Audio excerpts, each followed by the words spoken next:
أعوذ بالله من الشيطان الرجيم بسم الله الرحمن الرحيم الحمد لله رب العالمين والصلاة والسلام على رسول الكريم وعلى آله وأصحابه من سنة بسنة الدين أما بعد رب اشرح لي صدري ويسر لي أمري واحلل عقدة من لساني يفقهوا قولي اللهم أرنا الحق حقا وارزقنا اتباعه وأرنا الباطل باطلا واجتنابه اللهم إنا نسألك خير ما سألك عبدك ورسولك نبيك محمد صلى الله عليه وسلم اللهم إنا نعوذ بك من شر ما استعاذ بك عبدك ورسولك نبيك محمد صلى الله عليه وسلم. Assalamu alaikum wa rahmatullahi wa barakatuh, my dear brothers and sisters in Islam. We continue in our daily Quran class of the word by word explanation.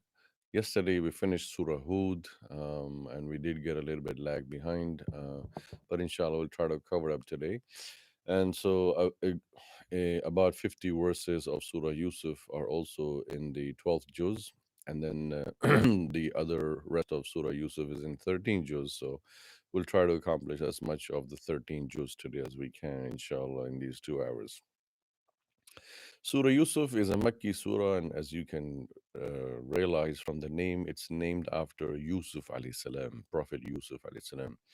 The Asbab al-Nuzul, or the reasons of revelation of this surah, is that the Jews of Medina, they met the Quraysh, the Mushrikeen of Mecca, and the Mushrikeen of Mecca told them that we have this person Muhammad, who's from our relatives, he's from our Qabila, he's all that, and he claims to be a prophet. So the Jews of Medina said to the Quraysh of Mecca that go ask him about what happened to Yusuf with his brothers, and ask him why the family of Yaqub migrated from Sham, from Damascus, from Syria to Egypt. If he tells you anything about this, then indeed he is a true prophet. And as the riwayat say that after the surah was revealed and Rasulullah recited it to the Quraysh of Mecca and informed them, as this Allah informs in detail here in the surah, many of the Jews did accept Islam. I don't know if we can say many, but the riwayat say that they there was acceptance, but of course many did not, and they continued in their inad, in their stubbornness. The beauty of Surah Yusuf is that the story of Yusuf Islam is mentioned only in this surah all together. As you can see, brothers and sisters, throughout the Quran, Allah mentions the stories of the prophets, bit by bit, little bit here, a little bit there, some here, some there. Like Musa Islam is mentioned so many times in different surahs, even story of Nuh alayhi salam. And then also, Walaikum Assalam, Brother Junaid, Brother Khurshid. And then also Allah subhanahu wa ta'ala has mentioned other prophets by their name in Surah, like Surah Nuh was revealed, the whole Surah Nuh after him, named after him. Yet Allah mentioned Nuh alayhi salam besides that Surah in other places. Similarly, we have the Qissa of Ibrahim alayhi salam mentioned in different many surahs, but then Allah subhanahu wa ta'ala also revealed a whole surah by the name of Ibrahim. Likewise, Yunus alayhi salam is also mentioned in many different surahs, but there's a whole surah named after him, Surah Yunus. Similarly, Surah Hud is mentioned about Hud alayhi salam, who was sent to Prophet Ad, but the Qawm of Ad and story of Hud alayhi salam is also mentioned in many other surahs. So what I'm trying to show you, or what the Mufassirin have shown us, is that the ijaz of the Quran, the miracle of Quran, is that the only prophet whose name is used and whose qissa is mentioned and name is used as the name of a prophet is only Yusuf alayhi salam. That Allah revealed a whole surah by his name, and Allah did not mention anywhere else about Yusuf alayhi salam in any place of the Quran except this. And the other amazing thing is that, which is different from the other surahs named after prophets, is that Allah has detailed everything from start to beginning of Yusuf alayhi salam in this surah. And the surah follows a sequence timeline. I mean, literally, like as if you are watching a movie. Allah is taking you back in time, thousands of years back in time. Allah is taking you there, and you're watching as if you are there in Damascus, in Syria, watching what's happening between the brothers of Yusuf and Yusuf alayhi salam, and as if you're watching how Yusuf Islam is transported from there to Egypt, and then what he goes through that. So it's as if like we are really, it's so gripping, so seizing. I mean, this is one of the most favorite surahs of mine, is because this is one surah that really boost your morale, uplift your spirits. And it's one surah that where you start reading, you can't stop it. Like there are other surahs that you can read a little bit from here, a little bit from there, and then close the musaf, close it. But Surah Yusuf, whenever you start reading it, you don't want to stop anywhere in the middle, because you want to know what's the next scene, scene 2, scene 4, scene 10, scene 20, until the end.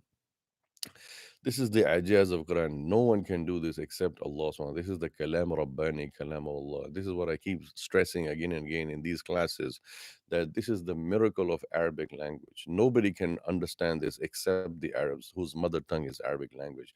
And even many of the Arabs don't really truly understand, comprehend the beauty of the ajaz of miracle of Quran unless they further study the grammar, the nahu and sarf and balagha and all these things. And of course, explaining this surah in a less than an hour, because we have to do other surahs, it's very great injustice, great injustice. But I cannot go in detail of this surah today, because if I just go in detail, even these 2 hours will be insufficient. And at the same time, I cannot go too fast, because it will be injustice for you and me and for all of us to go so swiftly and fast through this thing. And the reason I said that is one of my favorite surah is that I'm telling you from my experience, from my last 20 years experience, ever since I graduated from the Islamic University in Islamabad, that this is my own personal experience, 20 years experience I'm sharing with you only, who are attending right now, is that whenever I get depressed, whenever I get sad, whenever I get really, really grieving in life for any reason, for whatever the reason, you know people usually ask, that, what do you do when you're so sad and grieving? Some people will tell you, "Oh, I read the Quran," and some people say, "I'll do dhikr." Some people say, "Oh, I pray to Allah." What I tell people, my dear brother, sister in Islam, alaikum salam, brother Muhammad Harun, brother Zamir Hassan, alaikum salam, what I tell people is that I don't just read the Quran. When I am sad and grieving and depressed, I open up Surah Yusuf. Whenever things are not going my way, whenever things are difficult in my life, whenever there are obstacles and hurdles, whenever somebody irritates you, whenever somebody provokes you, incites you, being an imam, you have to take a lot of criticism from people, from society. You can't make everybody happy. So whenever I feel very, very down and low and mellow, I just open up Surah Yusuf, because Allah subhanahu wa ta'ala, through this Surah Yusuf, boosted the morale of our beloved Prophet Muhammad sallallahu alaihi wasallam. When this surah was revealed, this was revealed during the Am al Huzn, the year of the grief, the year of sorrow, the year our Prophet Muhammad sallam lost his beloved wife, his first and most beloved wife, Khadija radhiyallahu anha. The year he then lost also his uncle a few months apart, his most staunchest supporter, even though they didn't believe in Allah, but accept Shahada, didn't accept that Shahada, but he still supported his nephew. So that year when Rasulullah was very, very grieving, and on top of that, the Quraysh were torturing him and teasing him and say, "Oh, now you lost two supporters. Your wife is gone, your uncle is gone. We can crush you. We can do things." At that moment, Allah chose to reveal Surah Yusuf to our beloved Prophet Muhammad Sallam. The most lowest maqam of the spirit of Rasulullah, if you see throughout his 23 years, was at this time, the 10th year of prophecy, when he lost his most two closest people in life. And on top of that, in Mecca, he's facing all the atrocities. And then on top of that, he faces what he faces in Taif. So Allah chooses the right time and the right place. It's like the iron is hot, and this surah came at the right time and gave our Prophet Muhammad Sallam a big boost, like wings being lifted up. So that is why this is one of the many favorite surahs. Of course, the whole Quran is favorite, but one of the most favorite surahs for me, if somebody asks me personally, this is a medicine. Surah Yusuf is a medicine, because when you feel down and low, especially if you lost a job, you lost a loved one, you lost your business, you lost your son or father or someone or anyone, or you lost something in life, or you have people who are opposing you, treating you badly, or you have people who are plotting against you, any of these negativities that happen in life, brothers and sisters, remember, before you go to any medicine, diazepam, Xanax, or Valium, and things like that, come to the medicine of Quran, come to the medicine of Surah Yusuf alayhi salam. Surah Yusuf is mind-boggling. You forget your you forget your gham, you forget your own worries. The moment you read Surah Yusuf and you deep and you delve deep down into it, you forget who's hurting you, you forget who's backstabbing you, you forget who's making riba against you, you forget who's your enemy, and animosity toward you, forget everything. This life becomes meaningless for you when you start reading Surah Yusuf. And then when you close after reading Surah Yusuf and you touch your heart, you feel like strength. You feel like, yes, there's a higher purpose in life. Forget about these worries, forget about these gham and ghumum and humum. This is nothing to worry about. So this is the introduction of Yusuf, Surah Yusuf. Remember this, my dear brother and sister Islam, no matter where you are in your age of life, whether you are 70, 80, 90 year olds, or whether you are a 10-year-old, 15, 20-year-old, or 30, 40, whether you're a male, whether you're a female, whether you're a father, whether you're a mother, whether you're unmarried or you're married, whatever you are, wherever you are, whoever you are, Surah Yusuf always addresses each and every one of us. No one can say that, oh, it does not relate to me. It relates to everyone and anyone. Having said that introduction of Surah Yusuf, let us start. Bismillah ar-Rahman ar-Rahim. First ayah, Alif Lam Ra. Tilka ayatul kitab al-mubin. Alif Lam Ra, again, the huruf maqatti'at, broken letters. These are the verses of the clear book, meaning Allah subhanahu wa ta'ala's book is very clear. There's nothing hidden and ambiguous about it. Number two, Inna anzalnahu Qur'anan Arabiyyan la'allakum taqilun. We have revealed this Quran in Arabic language. Again, this is what I keep telling you. This is the ayah in Surah Yusuf that makes you realize you have to learn Arabic in order to understand the treasures, the treasure trove of Allah subhanahu wa ta'ala. I know many imams, many shuyukh will talk to you about Surah Yusuf. You have many great scholars and great speakers, far 100 times better than me speakers, people like Omar Suleiman and Noman Ali Khan and Yasir Qadi, and they'll tell you about Surah Yusuf. But for me, the most important thing of Surah Yusuf is this ayah number 2, where Allah says, Inna anzalnahu Qur'anan Arabiyyan la'allakum taqilun. We have revealed this Quran to you in Arabic language. Why? So that you may think. Taqilun. Aql. The reason this ayah is very dear to me is that when we were studying this ayah as students in International Islamic University in Islamabad, I remember the teacher who taught me the Surah Tafsir in the semester over there.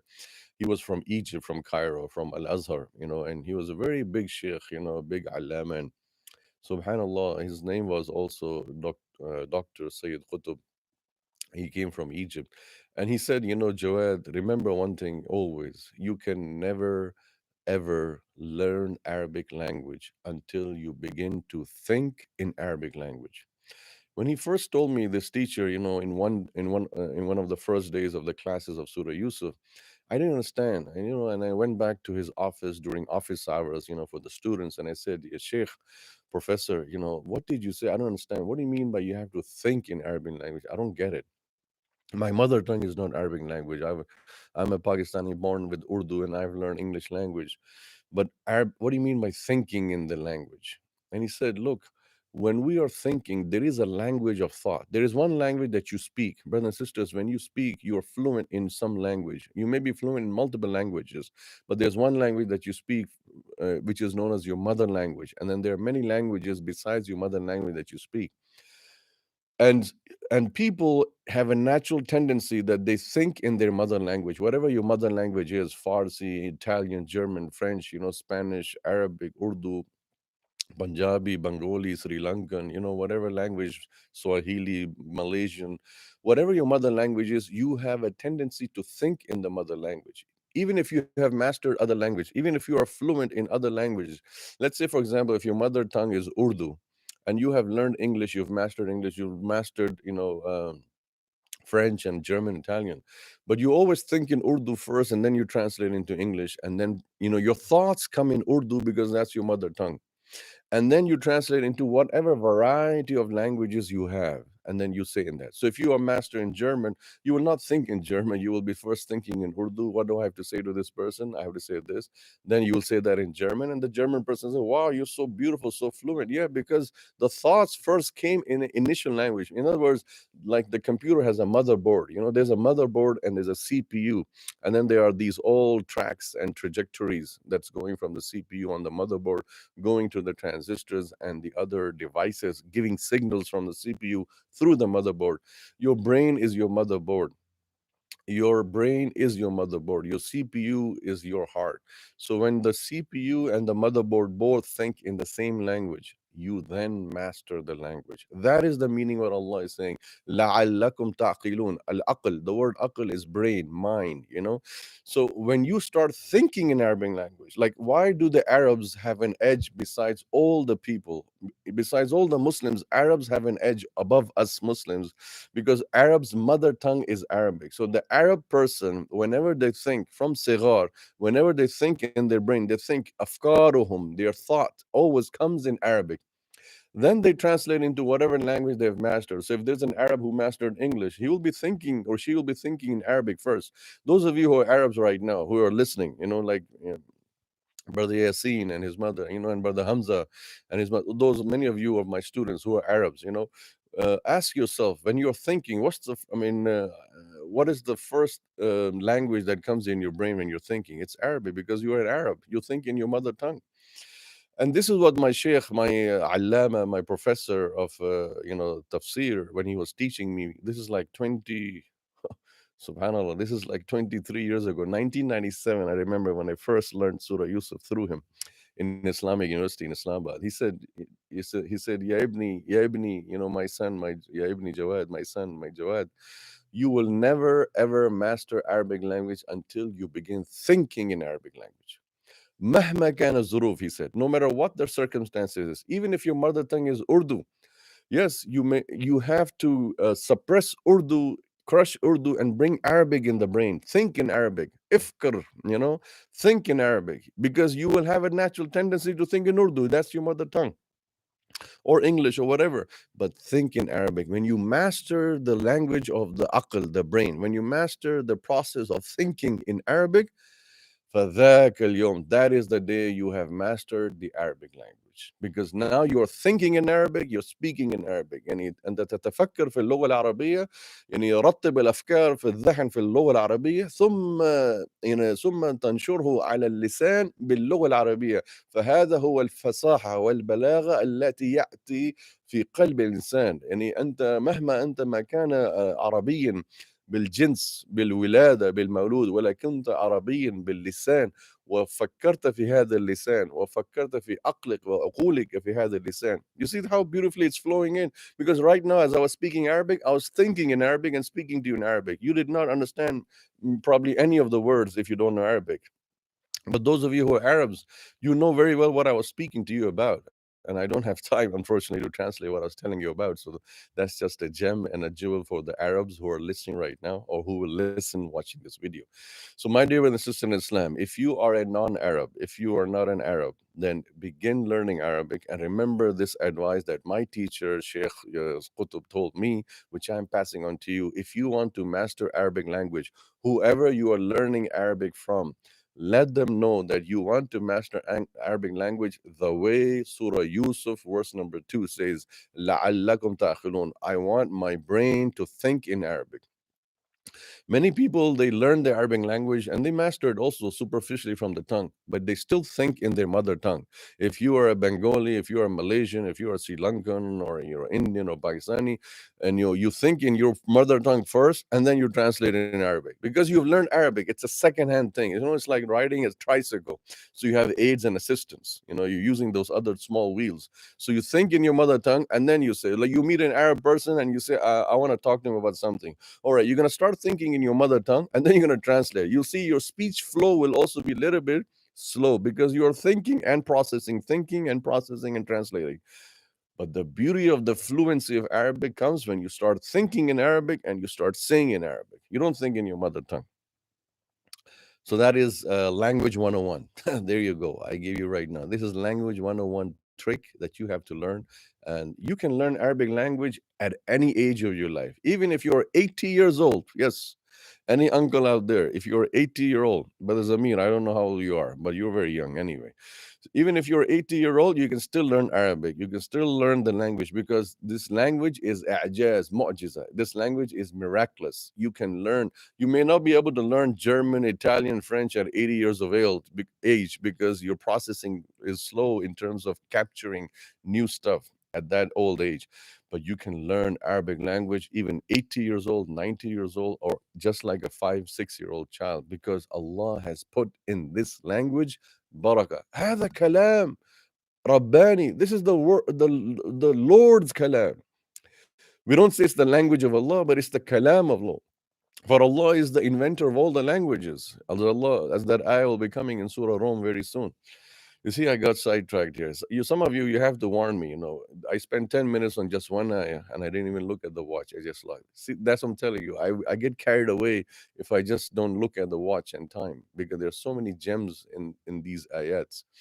So you have to. You don't have to tell me that. I was just joking with that, brother Zamir. But Stamir, you're still very young. I was giving 80, so you can start learning Arabic language. But please, brothers and sisters, keep me in check and balance. Keep posting a message here if you see me digressing from the ayah, from the topic. So Allah says, "Inna anzalna Qur'anan Arabiyyan la'allakum ta'qilun." Verily, we have revealed this Quran in Arabic language so that you can think. In other words, in any other translation of this language, you will not be able to comprehend fully. Yes, you may get the gist of the meaning, what Allah is saying, but ta'miq comes from umq, means the depth, gehrai mein jana, iske depth mein jana, going to the down to the depth, like I said yesterday about scuba divers. Going to the depth of Quran, you need to know the Arabic language, because any translation you read, you will not go to the depths. You'll be floating on the surface. When we swim, when we don't learn to swim, we're just floating. You wear a lifeguard or something. You just like going in the water, and you don't even know what's going on to us because you're scared. You don't know how to swim. You're scared, if I go down, I'm gonna drown. And you have a person next to you who's going down and up and down and say, come on, enjoy the water. Look at the life underneath the water. And you're scared. So no, I'm going to drown. I don't know how to swim. I just love this. I like this when I'm floating on the water. So if you are reading Quran through a translation, remember you are that person who's wearing a lifeguard or wearing a life jacket and just floating on the water. You're enjoying the Quran, just floating. It's nice, sunny, sun is there, water. But you're missing such a big treasure down there. Underneath, there's a whole new world out there. Learn how to swim. Some people, they never learn to swim. They live all their life floating on the water. And some people, they learn to swim and they go down. And some people learn to do scuba diving, where they wear a mask and oxygen and they go even further, 100-meter down, 200-meter down in the ocean bed. And when they come out, they say to the swimmers, man, you ain't seen nothing yet. You haven't seen anything. Down there is a whole new world. That's exactly the same parable example of Quran. There are some people, the ulama, the mufassirin, the shuyukh, they are like scuba divers. They go to the depth of the ayat. And then there are some other people who are like allamas and imams or any other person who has learned Arabic language. They're like swimmers swimming in the water around. And then there are people who just know translation. They're like floating on the top. So you have all three categories of people in the Quran that is there, inshallah. So inshallah, we continue with number 3. نحن نقص عليك. See, now Allah says نقص. قص يقص means to narrate. And remember, the Quraysh of Makkah came to Rasulullah and said, tell us, narrate to us about Yusuf. If you are a Nabi, if you are a prophet, tell us. They did not show Rasulullah that, the Jews in Medina told us to ask you. They're just pretending. They say, if you are a prophet, then there was a prophet before you. His name was Yusuf. Tell us about him. And they're not conspiring. They're not even confiding in Rasulullah that, hey, we got this from the Jews in Medina. They're acting it out.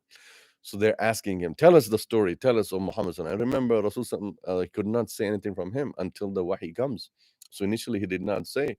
And then when this surah was revealed, when Jibreel Islam came with this surah, he called them, where are those people who are asking me about Yusuf? Come. And then he started reciting, and he recited the whole surah in one shot here. So Allah is saying in verse number 3, نَحْنُ نَقُصُّ عَلَيْكَ أَحْسَنَ الْقَصَصِ بِمَا أَوْحَيْنَا إِلَيْكَ. We reveal to you the best of the stories of Muhammad sallam because of what we have أَوْحَيْنَا إِلَيْكَ, because of what we reveal to you here.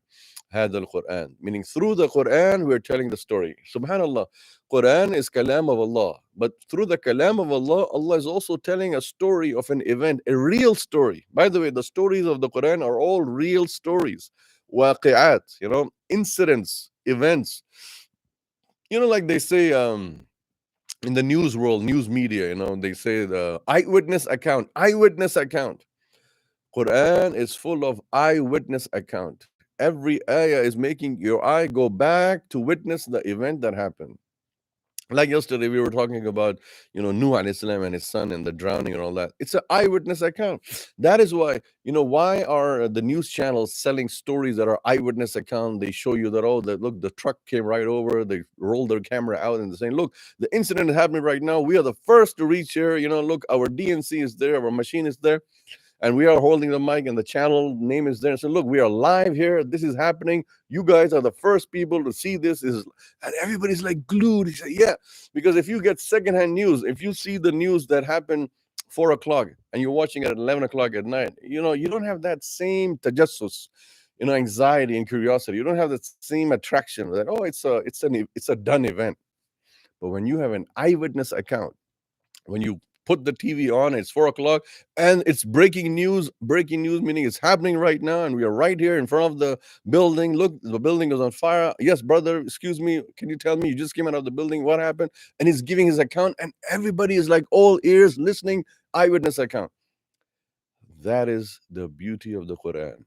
Every ayah, even though it's words of Allah, even though it's the kalam of Allah, but it is giving eyewitness account as if you were present at that time, as if you, O Muhammad sallam, were transported back in time, went back in time to that time when this thing was happening with Yusuf alayhi salam.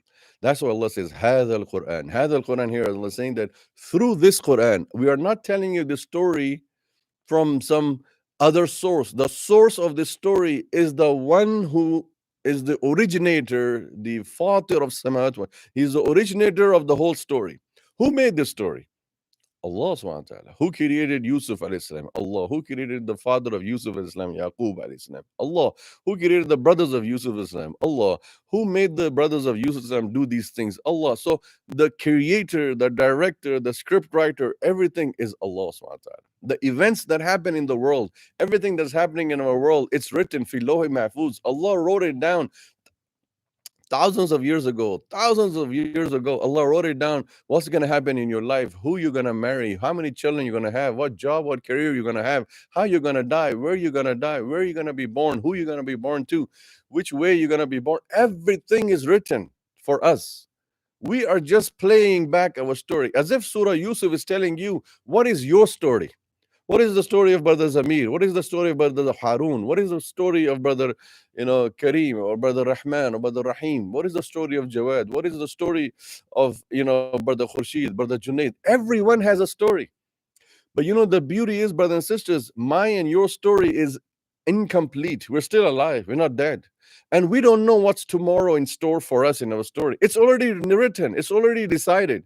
It's decided for us what's going to happen in 2021, 2023, 2030, 2040, 2050. It's already written when is the end of our story. It's already written when the curtain is going to be drawn. How is it going to be drawn? But what is amazing is I don't know about that. All I know is what's my past. Any day one of us sits down, you start remembering memories, right? When I was this age, when I was that age, when I was there, when I was that. You remember old. You have reels of film of past. But you don't have a single episode of the future. And the message that Surah Yusuf is giving me and you and everyone is, do not fret over future. Do not become anxious, anxiety, panic over the future. Trust in Allah. The one who made the beautiful story of Yusuf alayhi salam, the one who made the characters of this story, the one who made these events happen, the one who ordained these events to happen on earth, and it happened realistically, is in full control of you also. Your story is governed by Allah. Because Yusuf alayhi salam, his story moves rapidly, event after event, incident after event.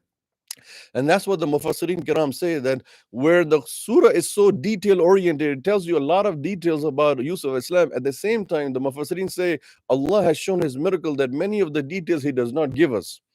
Masalan, for example, he doesn't give us the detail, how was he born, where, what was his early stages. The story picks up the thing where he's a young boy and he sees a dream. Before that, we don't know. And Allah never mentioned anywhere else in the Quran, nor in this surah Allah mentioned what happened before the dream he saw. Similarly, we don't know the details of what happened in the well itself. All we know that he was in the well and then he was rescued, but we don't know exactly what happened over there. There are details purposely left out. In other words, and then we also don't know what happened in the prison, in the jail, when he was left in there. Some details of the prison is there, but when he, remember, we'll cover that right now, it's coming, when he told the person, mention my name to the king so that I can get released. And Allah says he then made him forget, and so he stayed in the prison for a bid'a sinin. Allah says that ayah, he stayed there for 3 to 7 years more. What happened in those 7 years? What happened in the bid'a sinin that Allah is saying here? We don't know. Allah hadafa, hadaf. Hudifa means it's removed, wiped away. In other words, the hidden message, like they say in English language, read between the lines. Read between the lines of Surah Yusuf. Allah is saying, I've informed you, ya insan, or Bani Adam, I've informed you about Yusuf alayhi salam, the most important things of his life, the main events, and the events details are there. Certain details are there. I mean, women cutting their hand, that detail is mentioned, but how he was when he was born, we don't know. Woman cutting hand, that detail is mentioned, but how he was living in the jail for a few more years, we don't know. And that's amazing. That this is the i'jaz of the Quran. This is Allah subhanahu wa ta'ala. Khaliqul Kawn, Khaliqul Makhluq. He is the creator of everything. One of the names of Allah subhanahu wa ta'ala is Al-Fatir, from Fatara, the originator, the initiator. He originated. It's like, today they start to sell a book or sell a movie that, true story, based on a true story. You will love this book. You will love this movie. In fact, they make movies from a book that was, since the book was, number one bestseller, so let's make a movie with it. And what are they selling to you? Garbage. It's all rubbish. But they put the line is that it's a true story. You must read this book. You must see this movie or thing. Because it's true. Nothing is fictitious. Nothing is characterized. Nothing is planned or plotted. It's all fully executed as it was meant to be. So, brothers and sisters, now you know why every time I read Surah Yusuf, when I'm sad, I become fine, alhamdulillah, better, thanks to Allah's shifa through Yusuf, is because the message we need to learn when we read Surah Yusuf is Allah was always in full control of the affairs of Yusuf, no matter what was going on, the trials and tribulations, everything, but everything was in full control. So Allah is teaching me and you lesson that if I can manage such beautifully the affairs of Yusuf, you don't trust me, ya insan, ya Bani Adam. You who was becoming anxious and depressed and taking medicine, Xanax and Valium and diazepam and whatnot to tranquilize yourself. You're taking all this medicine to tranquilize yourself from what? From stress? Don't you trust Allah? Allah have Yusuf alayhi salam story. Your story is also there. It's reserved with Allah. It's protected with Allah. Your book is with Allah. It has everything. All the characters that are going to come in your and my story, all the people we're going to meet in our lifetime. There are many people you have not yet met. Yes, even at age 72, Brother Zamir, you may not have met a lot of people. I know me and you, we met like 25 years ago. It seems like yesterday. But there are many people you have not yet met in life, and who knows who's going to come in your life? Allah already knows. And remember one thing, brothers and sisters, the message between the lines of Surah Yusuf is the people who come in your life, they come for a reason. I repeat again, memorize this, brothers and sisters, in your mind. The people who come in your life, they come for a reason. No one comes in our life without a reason. Even if you met someone briefly, so briefly, just at a train station, at an airport, once and for all, never met them again, they came in your life for a reason. They had a message for you. Think of the message. Unravel the jewels of that message. Ponder, why did that person come in my life so brief? You go for Umrah and Hajj, you only meet someone once over there. You never meet them again. But they came in your life for a reason. Allah wanted to deliver a message to you. This is the wisdom of Surah Yusuf, that the people who came in Yusuf alayhi salam's life, none of them, look at the characters over there. I mean, I use the word character for lack of a better word, but they are real people. All these people, each one of them, they came for a reason, and they taught him a lesson.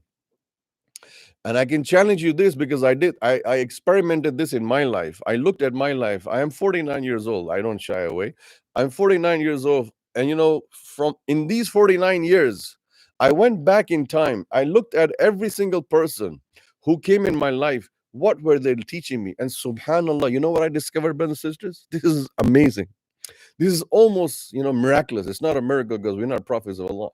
I found that every single person I put the name down on paper who came in my life, there was not a single person that was without a purpose, that was aimless or useless.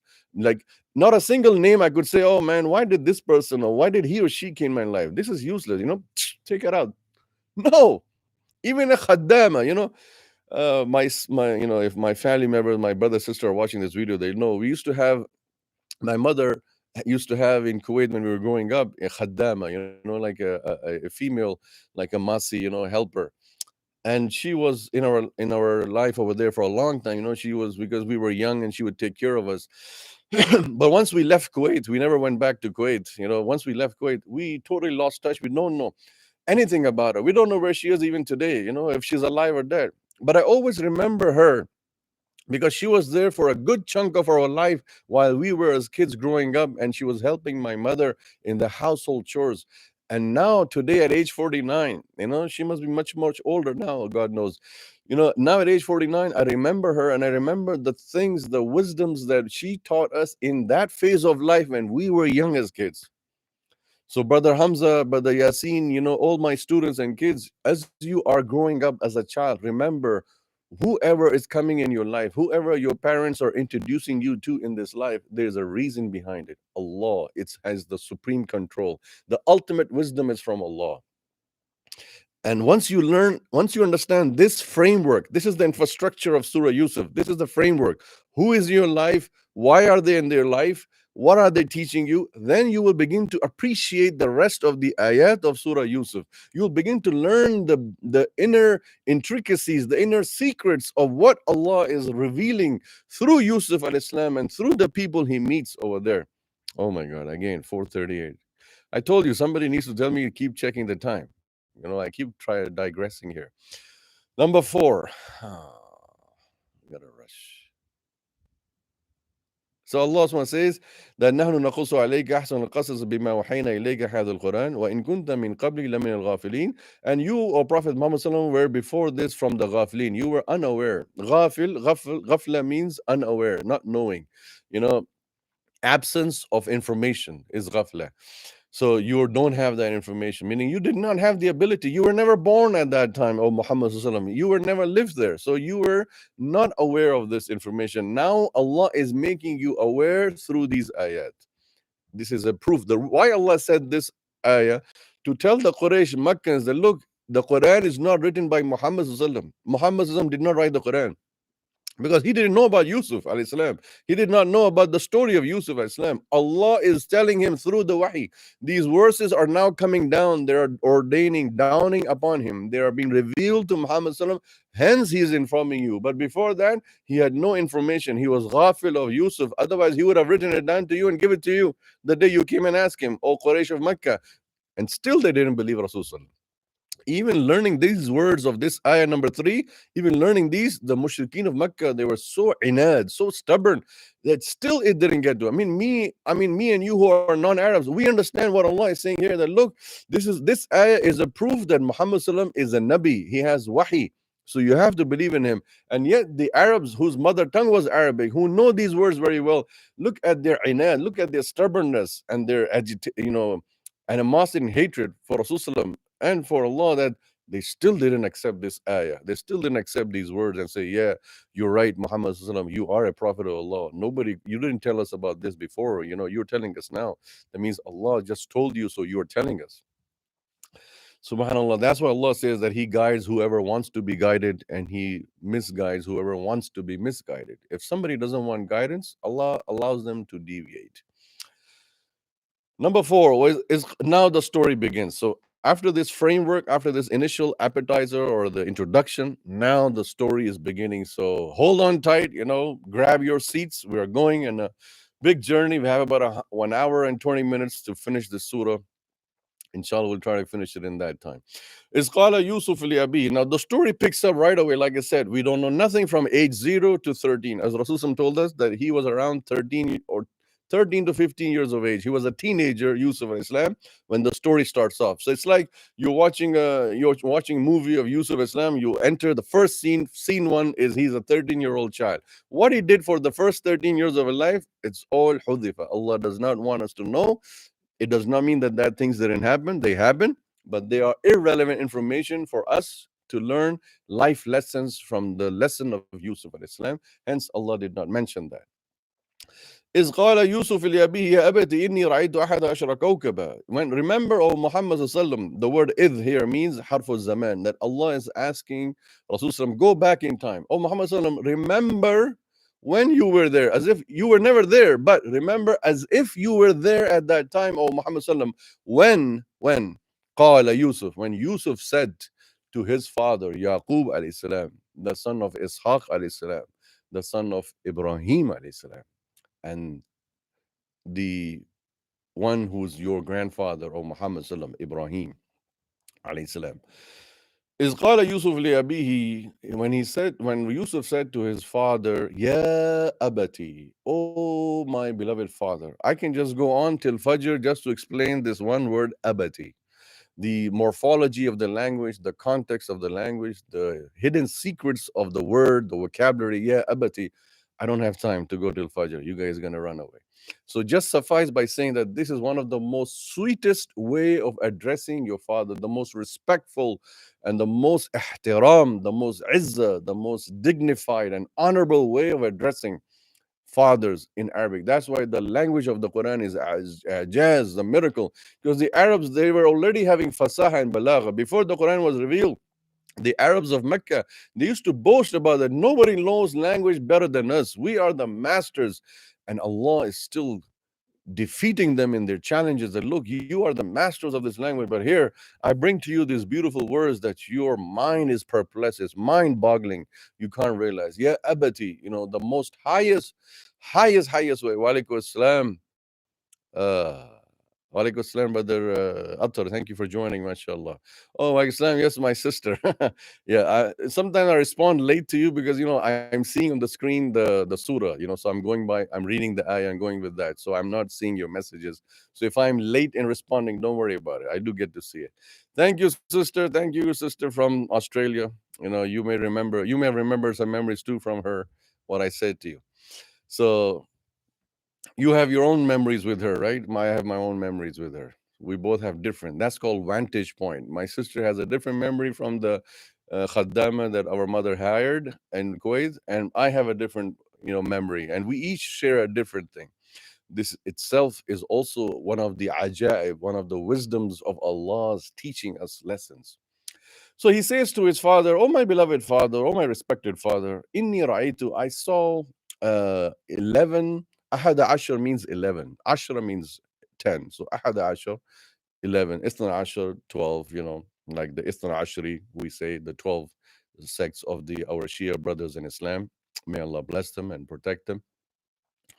They follow the 12 imams also. So this Isna ashar.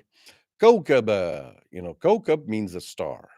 And so Allah subhanahu wa ta'ala is saying that Yusuf alayhi salam saw 11 stars and the sun, which is the mother of all star or the root of all star. As you know, astronomy and astronomical sciences tell us that the sun is also a form of a star, but it's just a bigger thing. So Yusuf alayhi salam is saying to his father, the dad, my beloved dad, Habibi, Abi, my father, listen, I saw a dream, a very amazing, ajib, strange dream. I saw a dream that 11 planets or 11 stars and the sun and the moon are making prostration to me. This is unusual. No star, no planet makes a prostration to a human being, and that too a small child who's a teenager. So he's saying, my dad, this is an amazing dream. What's the hidden message here? Very quickly, because we don't have time to. He's confiding in his dad. Something unusual happened in him. So lesson number one to learn, especially youngsters, Brother Yassine, Brother Hamza, all you kids out there, especially, and all the kids of ISNJ who are listening to this video or watch this afterwards also. a very strong message to you, all the sons, every single son and daughter out there, a very strong message from Surah Yusuf. And if your son and daughter are not watching right now, then parents, please make sure that you make your son and daughter watch this part of the video at least, or you tell them about this ayah. That the message Allah giving us in this ayah is that for every son and daughter, they should confide their secrets, they should confide their unusual events with the best friend of their life, and that is who? Their parent. Before you go out running and telling someone, hey, listen, I got a special dream. Hey, my friend, my buddy, my Rafiq, my Sadiq. What is happening? What's the hidden message Allah giving indirectly to all of us? Is that Yusuf al-Islam confided in Yaqub al-Islam. Yusuf al-Islam did not even go to his brothers. He didn't say, oh, my brothers, listen, man, I got this special dream. You know how siblings are. You wake up in the morning. Sometimes brothers or sisters are sharing the same room, two sisters in the same bedroom, two brothers in the same bedroom. You wake up in the morning and say, you know what, sis, bro, I saw a dream last night. No. Yusuf Islam has 11 brothers, and another one, Binyamin, he never went to them. He went to his father first. That is why this first ayah from the starting of the scene one of the story of Yusuf is very, very powerful, very impacting. It's parenting 101. It's children rights 101. That every child should confide special information, privileged information, privy information in their parents. Trust your parents. They are your better protectors than anyone else. Your own blood brother, your own blood sister cannot be as concerning for you as much as your father and mother, because they brought you in this world. If you are a child out there, whether you're young or you're old, even if you're 72 years old and you still have a mother or father alive, remember, your parents are your best friends. They are your best confiders. They're your best secret. They are your khair kha, they are your benefit seekers. They will never, no parent ever would want anything bad for their child. Even if you feel they're doing something negative to you, but they're doing it for your betterment. You are not able to comprehend. You're not able to process, program. Why is mom and dad doing this thing? This thing is very bad for me. This thing is negative for me. No, it is negative from your vantage point. You know the English word vantage? What does vantage point mean? Let me explain to you a little bit. Right now, I'm looking at you. I'm just looking at my camera on my screen. This is my vantage point, but I can't see any of you. Each one of you is sitting in your room, in your places, and you're looking at me. Your vantage point is different. When you're looking from you could be in a room with 10 people, and each one of those 10 people in that room have a different direction, have a different vantage point looking at you. Means what? Each one is looking from a different angle, so they have a different perspective. All 10 of them will not share the same thing, the same perspective. Yes, all share of them are sharing the same object. They're all looking at the same object, which is you in the room. But each one of them has a different perspective. That is called vantage point. And that is what parents are for. Parents have the best vantage point in your life, brothers and sisters. You can never disown your parents. You can never diss your parents. You can never disrespect your parents. You can never disregard your parents. And I will be the first to confess that, yes, I, as a son, as a child, I'm a very bad son, very bad child. Yes, I've done a lot of things. I confess to Allah and I confess in front of you as a lesson for myself and for you to learn that, even being an imam as a child, when you're growing up, you may have done a lot of things to your parents which you today now regret, and you only can ask forgiveness. And parents are very forgiving. They forgive everything. They say I even forgot what you're asking about. It's gone. It's beyond the memory. That is the tabi'atul walidain. That is the nature of parents. Parenthood 101 is that you immediately forget your son and daughter's grievances because you have unconditional love. And that is why I remember always my father used to always say to me that, when you become a father, you will know. This phrase I've been listening in my sinful ears ever since I was so young in Kuwait. Through my teenager years, I kept listening. Bachchu jab baap banoge to pata chalega. Son, when you become a father, you will know what I mean. And I never realized that. And the day in 1999 I became a father, when my first son was born, that word came banging on my brain like, wow, dad was right. He was so right. I could never feel, I never had that vantage point. I could never feel what my father was feeling for all those years. But the day I became a father, suddenly everything that he was telling me, I was feeling it. Even though I did not experience it, but I was feeling it because now I have become a dad. And that is what Allah is saying here in the conversation between Yaqub al-Islam and Yusuf al-Islam. Allah is showing that, look, the baton is passed on from one father to another father. Yusuf al-Islam will become a father too, but right now he's a son and he's learning from his dad some wisdom. So parents have unconditional love, and unconditional love brings a very unusual wisdom. And unusual wisdom, for lack of a better word, I'm using the word unusual because it's an extraordinary wisdom which you cannot find in books. The wisdom that you learn from your mother and father, brothers and sisters, you can never learn in books. You can't go to any school, any college, any course, any certification process to learn the wisdom that parents pass on from one to another. And that is the lesson of ayah number 4. He says, Yusuf Islam, I saw them, making sajda to me. And Mufassirin of Quran have said that Rasul informed that this sajda was not sajda of ubudiyya or ibadah. This was not a prostration of worship. This was a sajda or prostration. Wa alaikum salam, Brother Yasin, mashallah, welcome. Yes, I remember you every day. I make dua for you. And Hamza also. I don't know if Hamza is here. So this is very important to understand, that this sajda is not for worship. This sajda is for respect, for ihtiram. And also, this is what the dream, it's amazing. Scene 1 is exact replica of scene number end, the end. Scene 1 and scene end last. Scene 1 and scene last are exact same. The mahiyya, as we say in Arabic, the mahiyya, the kayfiyya, the formality of it is different.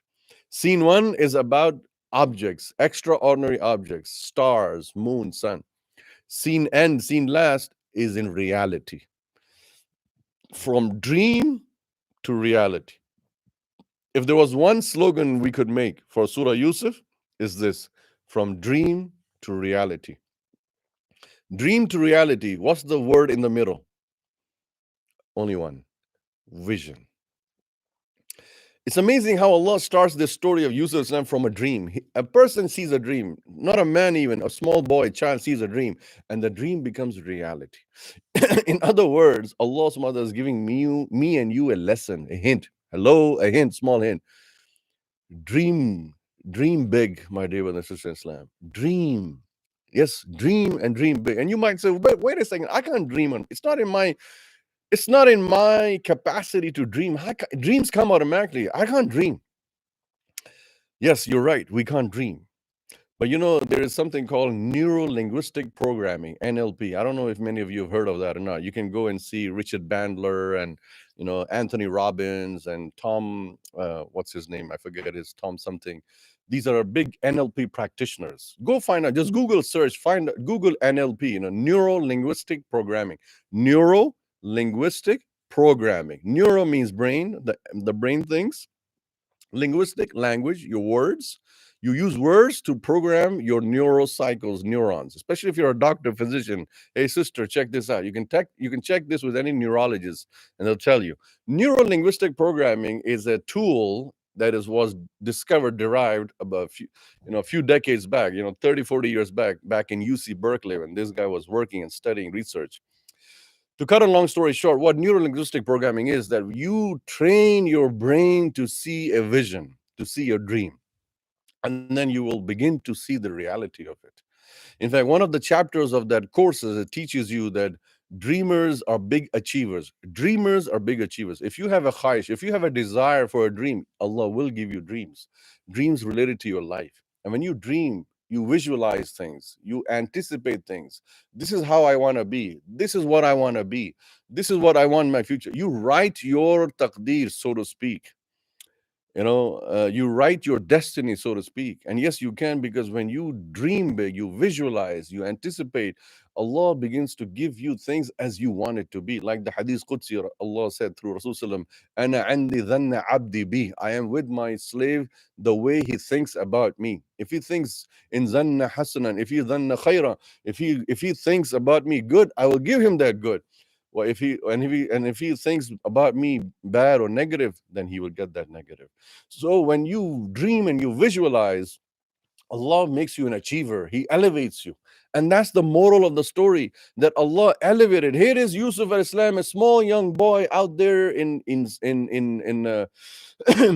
Syria, in Sham, in Damascus, a young boy who never in his wildest dreams thought that one day he's going to become the Aziz of Misr. He's going to be sitting on a throne and he's going to be deciding the affairs of whole Egypt empire. The whole Egyptian empire is under the power of this young boy, 13-year-old Yusuf, who's talking about a dream to his father. Now you understand what dreams to reality. Remember these two phases of your life, dream and reality. Successful businessmen, successful entrepreneurs, successful people, without mentioning names like Bill Gates and Rupert Murdoch and Warren Buffett and all these Ted Turner and all these big, you go find out, read their biographies, read these stories. You'll find one thing commonality in all these success stories, whether it's Steve Jobs or Bill Gates or anyone, they were dreamers. Dream, my dear young brothers and sisters, youngsters. I'm talking about you, youngsters who are there, teenagers, like Brother Yassine, Brother Hamza, and others, and Brother, forget his name.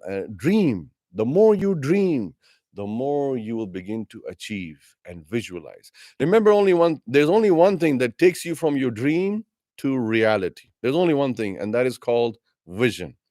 If I were to make a chart, if I were to make right now for you a beautiful chart, a beautiful graphic, diagram, I'll put dream on one side, reality on one side, and I'll put a nice big rope in the middle, vision. The rope that takes you from your dream to your vision is your vision, your reality. So he says, and this is what happens. Allah defines a dream. Allah defines a dream of a vision of Yusuf alayhi salam, which he had no idea what is this about. But then he follows and pursues his dream.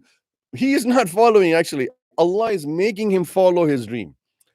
Everything that happens step by step, pair dar pair, everything that is happening in Yusuf Islam's life is a culmination of that dream. Allah subhanahu wa ta'ala is fulfilling that dream, and he is fulfilling his own dream, which he is not even realizing. Where am I going? Where am I heading? Next time when you lose a job, brothers and sisters, anyone, male or female, next time you lose a job, remember you are heading in the right direction. That job that's gone is lost. That risk that is now no more had the benefit only up till there. That was the phase of your life. Allah wanted to benefit from that job. Allah wanted you to benefit from that job until that time. Now don't turn back. Don't look back. Like the angels told Lut alayhi salam, as we studied yesterday, they said, go, move from the back door of your house and wala yaltafit, don't look back. Successful people never look back in life. They look back in life to learn lessons only. They recall their history and lessons. Like I was saying earlier today, but I recall many things from Kuwait that happened only for lessons. But successful people always look ahead, look forward. Like one of the great scholars said, Allah has put two eyes in the front, not a single one in the back. Allah, lillahi masal ala. For Allah, anything is possible. Allah could have made insan, human being, with two eyes in the front and one in the back. That look, just keep looking back in case somebody attacks you from the back. But no, Allah purposely did not put for us eyes in the back, because Allah is Khaliqul Insan. Allah knows, Alim al Khabir. Allah knows very well that if I give this insan an eye in the back, he will keep looking in the back and not in the front. Those rear mirrors we have in the cars when you're driving? A lot of people don't look in the rear view mirror. You have the cops, the police light, they're opening up and siren, and the guy just keep going on and on because he's not looking in the rear view mirror. If he looks in the rear view mirror, he'll say, oh, cop is putting his lights on. The cop wants me to pull over on the shoulder. But the guy just keep going straight. There are some people who never look in the rear view mirror. And then there are some people who always look in the rear mirror, always looking in the back, always, instead of looking in the front. And then what happens when they're always predominantly looking at the rear mirror? Boom, accident. Something came in the front, they split-second decision. So if you drive a car, there's a lesson. You look more in front, but you keep an eye on the back also in case somebody comes and hits you from the back or does something from the back. But in reality, in life, we don't have an eye in the back of our head because Allah subhanahu wa ta'ala wants us to always be forward thinking. forward achieving. I mean, I can just go on and on and on just this one ayah, life lessons that you can learn, coaching lessons, especially for kids, but we don't have time. Some other day we'll go in that details. We'll move on. Then remember, children, especially children, number one lesson from this ayah number 4, make your father and mother the confider of your secrets. Don't tell your secrets, or don't tell your special privy information to your friends, not even your brothers and sisters, only mom and dad. Mom and dad are the beholders of your secret. And likewise, mom and dad, Allah is giving you a lesson also in this ayah, that if your child, if your son and daughter comes and confide in you, do not betray the trust of your child. Don't give that information to your other son and daughters who are siblings. Yes, they are your children even. Yes, you in your mind might think that, hey, it's no haraj, no, there's no harm in telling this information that this son or this daughter of mine told me. I can share with the others. But there is haraj, there is harm. You are thinking in your judgment as a father, mother, there's no harm, but there is harm, because that child will then stop telling you his secrets. You say, oh, mom spilled the beans. Oh, dad let the cat out of the bag. I ain't gonna tell dad no more. I ain't gonna tell my mom no more. That's it. Khalas. End. I know Mother Yasin must be laughing right now. That, yeah, I'm not gonna tell my mom. No, you need to tell your mom still. Parents are human beings. They make mistakes. Parents are not angels. Remember, my dear youngsters, my dear shabab, parents are not angels. They're bound to make mistakes. They're not angels. So if parents do any mistake, do overlook them, ignore them. Remember that they raised you. Remember they nurtured you. So give them some slack. Don't hold them accountable for everything. Al-af, al-af, Allah says, khudh al-af wa'amr bil-urf. The ayah we covered in Surah Araf, that Allah said to Rasul, take the forgiveness, forgive them, khudh al-af, pardon them, ignore them. Don't keep saying that, mom, you did this to me, dad, you did this to me, and don't keep reminding them, especially in old age. People like me and you, in our, we are now mom and dad ourselves, and very very soon we'll become grandfathers too. And if we have our parents alive right now, don't remind them, look, when I was young, you did that to me when I was young, because that irritates your mom and dad. It brings back bad memories to them. It brings a distaste. Many children do that, and that's why I really am shocked. Even my own siblings, I tell them many times as a nasiha advice. Then don't remind mom and dad what happened, in Kuwait, or don't remind them what happened when we were young. Their mother and father, they went through so hardship. They went through so many difficulties. So cut them some slack. Give them, because what goes around comes around. We call that mukafati amal in Urdu. If you give your parents slack, if you give them some loose leverage and flexibility, tomorrow your children will do the same thing. They will ignore your mistakes. They will turn their face away. Of course, as long as the mistakes are not against Quran and Sunnah. For that, the children have to stand up and say politely and respectfully. So here, verse number 5, Yaqub al-Islam now speaking to his son, Yusuf al-Islam. So remember, son told dad, I saw this beautiful dream. And then he tells back to his son, Qala ya bunayya. Again, the language, morphology of the language, the word ya bunayya is one of the most highest level of respect and love and affection and compassion that you can address your child with. Indirect message Allah giving is that parent and child relationship should be full of respect and love both ways. Both ways. Many parents do this mistake that, oh, I command and demand respect. I demand love and affection and respect from you. I'm your dad, I'm your mom. No, that is true. Yes, but you also have to give them. You have to elevate them. You have to give respect. Just because you're their mom and dad does not mean you ridicule them and insult them.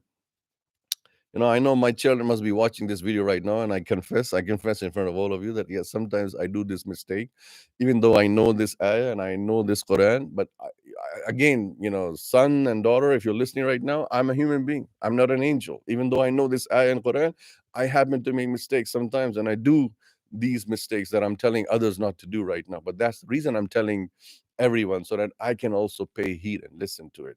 One of the greatest scholars said that if you want something in yourself, if you want to adopt something in yourself, Start talking about it. Start telling other people about it. You will see it will come into you. Why? Because this is what we call about neuro-linguistic programming. When your tongue starts saying something, it begins to register in the mind. If you don't tell others, if you just learn something and keep it to yourself, it will not register in the brain.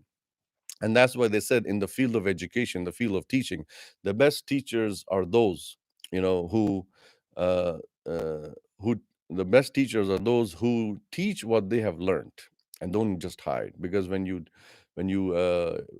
practically show them something, then you are teaching them. So here he says to his son, Ya bunayya, oh my beloved son, oh my affectionate son, la taqsus ru'yaka ala ikhwatika. Don't narrate. Taqsus qasas, that same word that you used before. Don't narrate this dream. Ru'ya means dream. Don't tell your dream to your brothers or brothers of Yusuf. He had 11 brothers, and that's what Allah is talking about, 11. By the way, that interpretation of the dream of Yusuf was that the sun is the father, Yaqub al-Islam. The moon is the mother of Yusuf al-Islam. And then the 11 stars, the 11 planets are the brothers of Yusuf al-Islam. They all, at the end, they all were making sajda to him while he was sitting on the throne in Egypt, as the story ends over there. Oh my God, it's already 5 o'clock. I'm still at verse number 5. Astaghfirullah. All right, let's speed up a little bit. So لا تقصص رؤياك على إخوتك فيكيدوا لك كيدا. Because they will then make kaid. Kaid means they will plot and plan, like conspire against you because of jealousy and sibling rivalry. This ayah is talking about sibling rivalry, that sibling rivalry will come amongst them and they'll begin to, dislike you or displease you, and they might plan something against you. They might want to hurt you, harm you. A father has ultimate wisdom, he knows all his children.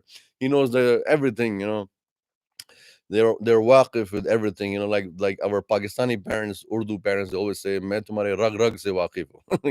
I never used to understand this until I became a father myself and I see my children.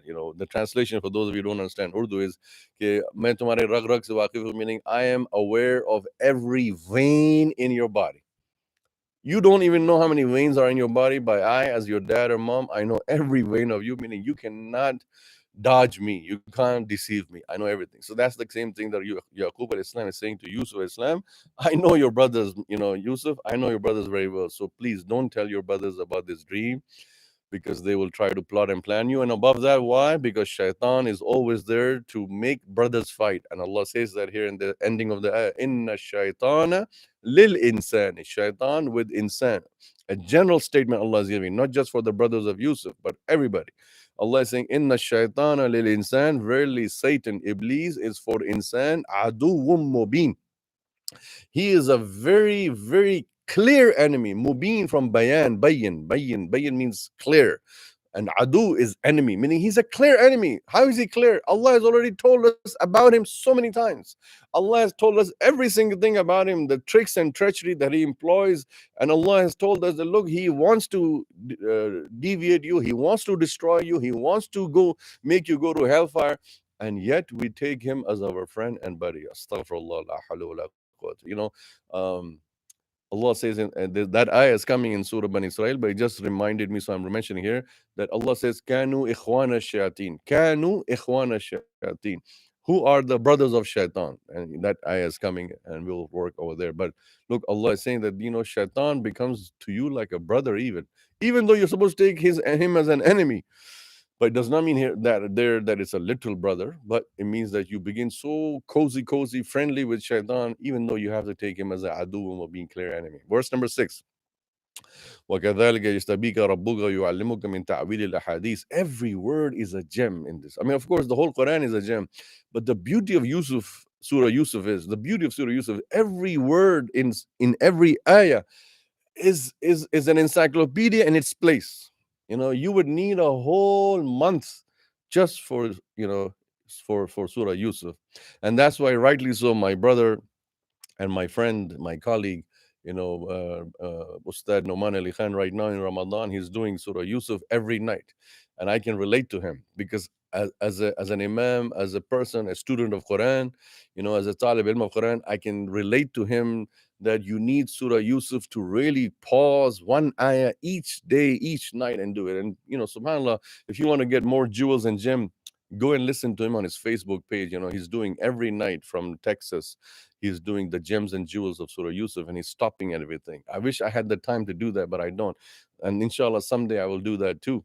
But you can also learn. There is no hasad, there is no jealousy between speakers and scholars and imams. This should never be there.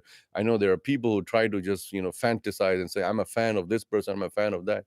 I say, don't be a fan, become an air conditioner. That'll be the best thing, because air condition is centralized. It helps everybody. Fans only are just stuck around on the ceiling where they are. So we all love each other. We all the teachers love each other for the sake of the Quran. We have no hasad, no jealousy, animosity for each other. If one is doing better than the other, praise them and inform them. This is a lesson that we should teach the masses, that don't get gung-ho about it, that, oh, I'm just a fan of this scholar or this personality, you're a fan of that. We are all one body, one ummah.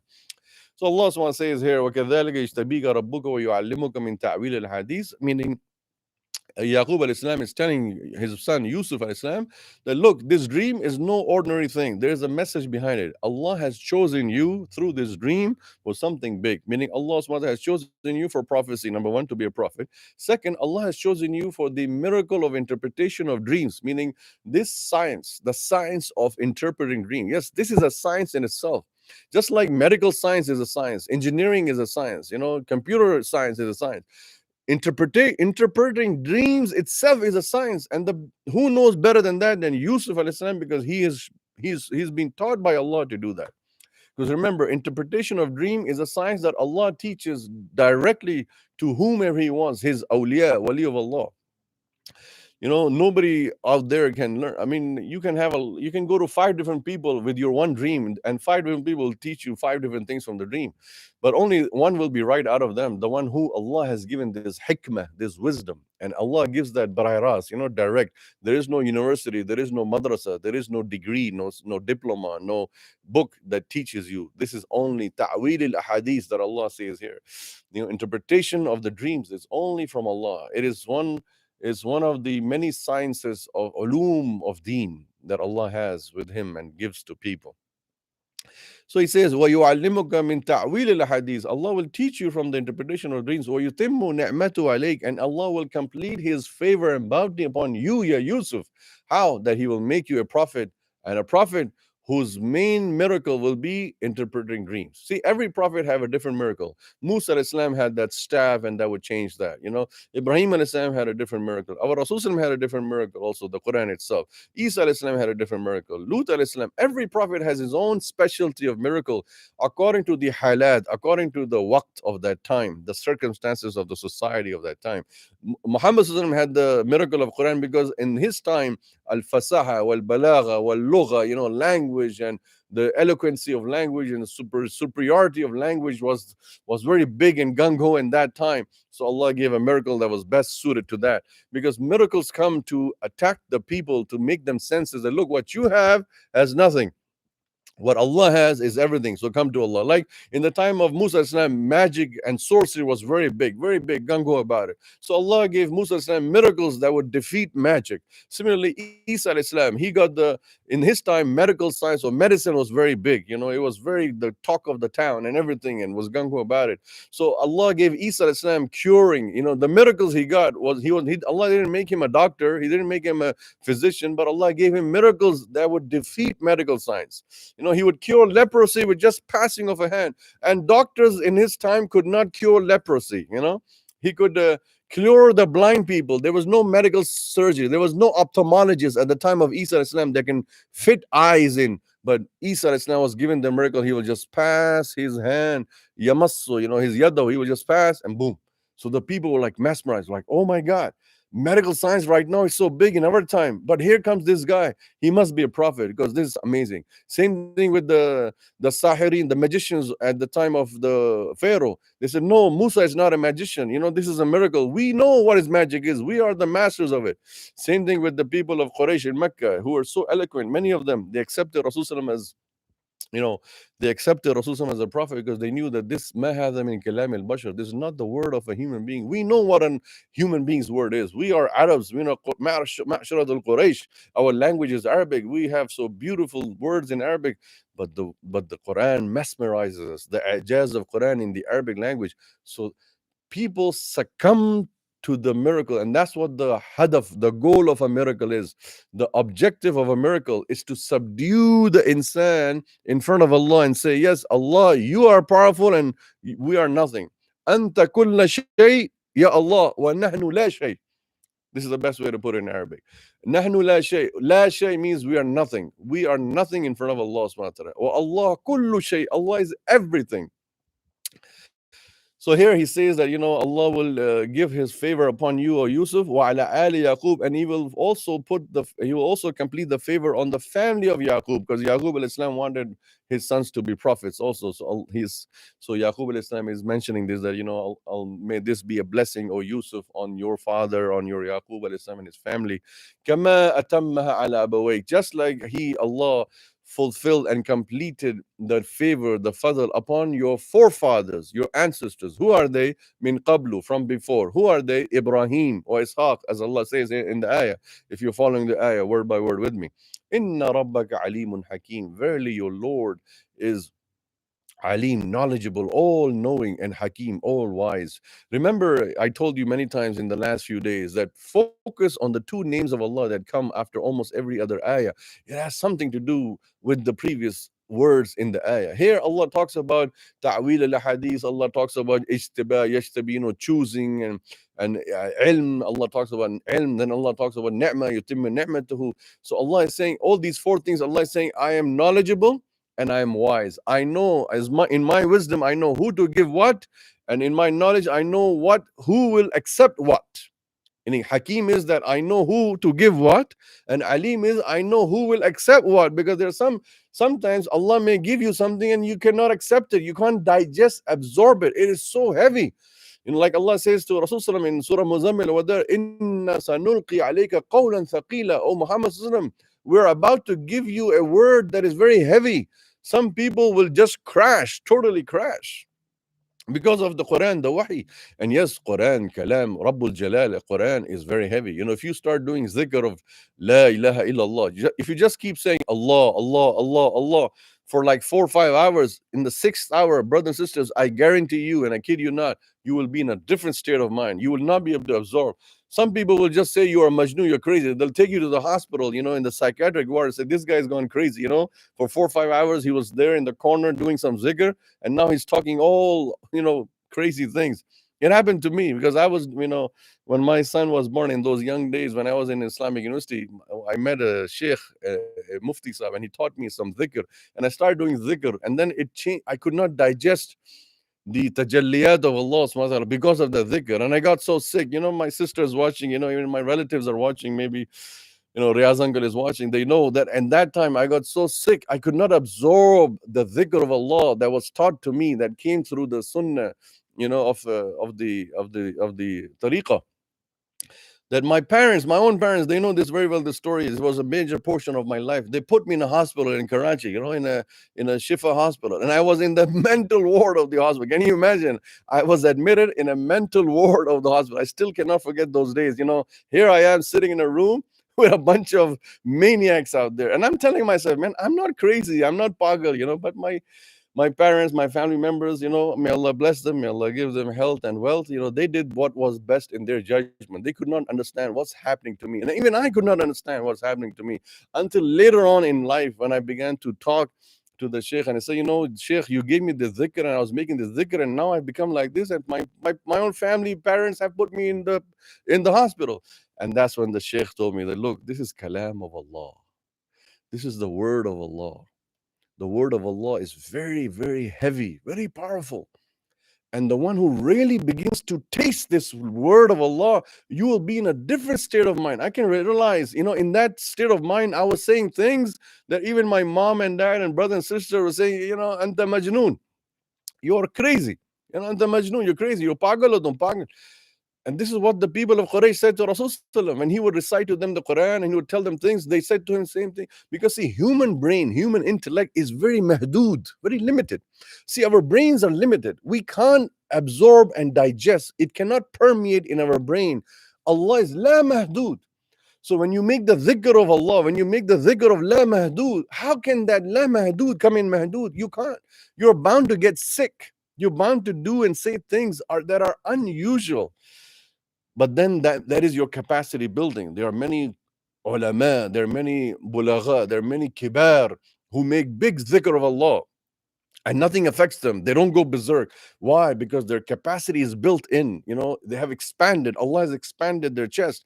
That's what I realized back then, 20 years ago when I was doing that dhikr and I ended in the hospital because my capacity, it's like computer, your capacity is only 2 megabyte and you are getting, 1 terabyte. Can you imagine 1 terabyte coming into 2 megabyte of a console? He'll crash. You just crash. And what is your crashing? You end up in the hospital. You then take medicine. I remember the doctor, the physician, Dr. Rana, may Allah bless him and bless him and give him Jannah. He said that, I know what you are talking about. But the people will not realize. And I know that I'm giving you this medicine, that I'm tranquilizing you. But this is the only thing we can do as doctors. We can't bring you out of this state. You are in a different state right now. And that tells us that the tariqah, the suluk, the tariqah of zikr and azkar and the suluk of tasawwuf, when you have a sheikh and the sheikh has a sheikh, and this goes all the way back to Abu Bakr, and through Abu Bakr to Rasulullah. It is a lineage that is going on, and these people are all around the world. They're in different stages. They're in qutub and akhdab, and there are different levels of their dhikr, and Allah gives them tajalliyat. Allah gives them. These are the things. If Allah can give Yusuf Islam like this, He's still giving to people. How come there are some big scholars, they have a lot of information, but they don't release it? Only when somebody goes to them and they tell them, these conditions, this coronavirus, this is a message from Allah, and they can interpret that message because of their dhikr and azkar. And that's what Allah is saying. يُعَلِّمُكَ مِن تَعْوِيلِ الْأَحَادِيثِ, because He is Alim and Hakim. He knows who can absorb this message, and He knows who can digest this and have the capacity building. And Am Insan, a regular layman on the street, cannot even do it. Even doctors cannot understand. So then Allah also says in Surah, in verse number 7, لَقَدْ كَانَ فِي يُوسُفْ وَإِخْوَتِهِ آيَاتٌ لِلسَّائِلِينَ. Now Allah responding to the Quraysh of Mecca, the mushrikeen of Mecca who had asked him the question. So He's responding to them, and He's saying that indeed for you in Yusuf and his brothers are ayat, signs, symbols, لِلسَّائِلِينَ, those who ask. They came and asked him. So Allah is saying, you asked my Habib Mustafa, now here it is. I have given you what you asked. There's an ayah. Will you accept it? Will you accept the sign of Allah? Here, sign means two things. Will you accept Nabi Sallallahu Alaihi Wasallam as Nabi Rasul and me as Allah? Or will you still reject them? And second thing, will you accept my signs, that I'm giving you signs that He is a prophet, and I'm giving you signs that He is true? Will you accept that even? No, they rejected. Many did, and many rejected it. Then Allah continues with the story. This one ayah in the middle, Allah put for the Quraysh that, look, this is a sign for you guys if you really understand. And this ayah also applies to us. This Surah Yusuf and this Quran is a sign for us. When we read the tafasir, when we go to the depth of the meaning, when we go to the intricacies of it, we begin to realize the signs of Allah. It's like a puzzle being solved. Those jigsaw puzzle that sometimes you bring the small pieces, 100 pieces, 1,000 pieces, 2,000 pieces. The whole picture is totally unknown, blur, not even blurry, it's unknown. When you start putting the pieces, then you realize, oh, this piece comes over here, this piece comes here, this piece. That is what we are doing, signs. As you begin to learn about the signs of Allah, the whole picture begins to realize. And when you finish the whole 1,000 jigsaw word puzzle, or 1,000 or 2,000 puzzle, when you see the picture that, oh, it's a fire engine, or it's a car, or it's a house, you feel satisfied. I did it. I accomplished it. I finished the puzzle. And now you know what the puzzle is about. It's an image or something. The same reality of life. When you realize from the Quran the message, you finish the puzzle. Reality of life becomes so crystal clear, pristine. Then to you, no one can do anything for you except what Allah wills and wishes that for that. So إِذْ قَالُوا لِيُوسُفَ وَأَخُوهُ أَحَبُّ إِلَىٰ أَبِينَا. Now Allah is talking about the brothers, the brothers of Yusuf Islam. They said, Yusuf and his brother. Who is his brother? Benjamin in the Bible, and Binyamin in Arabic. See, Yusuf and his brother were from one mother of Yaqub and one wife of Yaqub al-Islam. The other 11 brothers were from another wife. So these are like step brothers, and then he had one blood brother, Binyamin. So Yusuf and Binyamin were close, but Yusuf and Binyamin were not that close to the other brothers because of this difference of mother for them. وَأَخُوهُ أَحَبُّ إِلَىٰ أَبِينَا مِنَّا. And they're saying, the other brothers, 11, are saying that Yusuf and Benjamin are more beloved to our father than we are. وَنَحْنُ أُصْبَةٌ. Usba means we are a group. Group means their power. We are a big force. We are 11. We're 11 strong men, man. We should be more beloved to our father. What is this two people? Is two better than 11 or 11 better than two? Kind of like indirectly they're saying. Inna abana lafi dhalal mubin. Subhanallah. They talk about their father, Yaqub al-Islam, in not a good way. They say, oh, our father is in his great error. He's in dalal, deviation. But of course, we can't use the word deviation for a prophet of Allah. All the prophets of Allah are ma'soom. But here they're meaning that he is in an ambiguity. He's in a That's why translations don't help.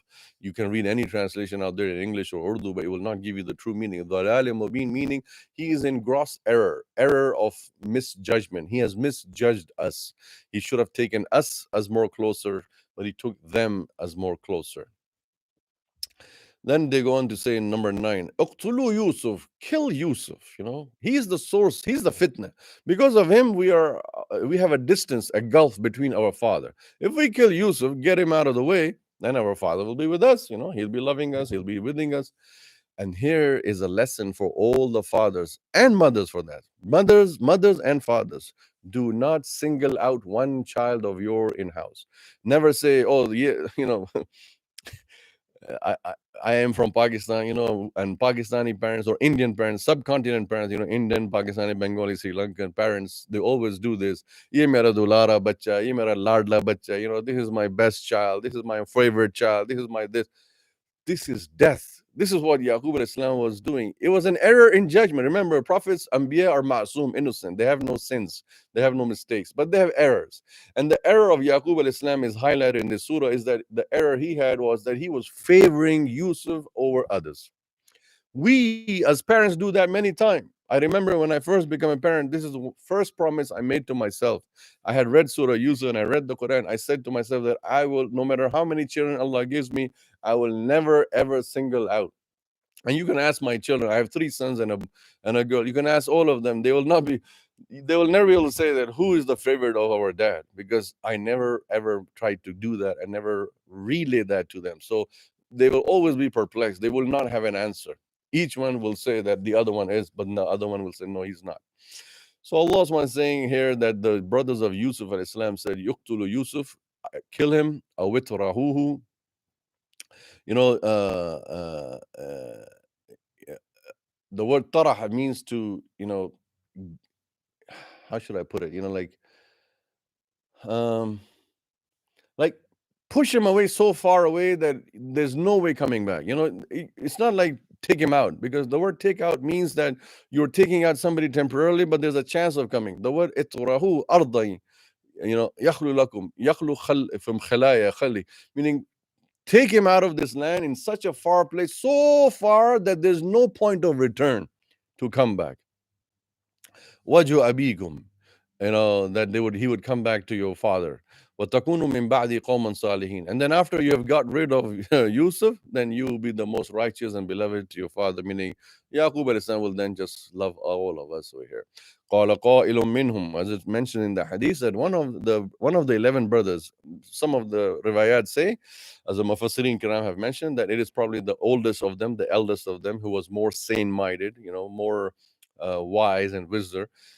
He did not, they did not want to. This is this is amazing here. Also, the Mufassirin Kiram say, look, it's Shaitan inspired the brothers to kill Yusuf.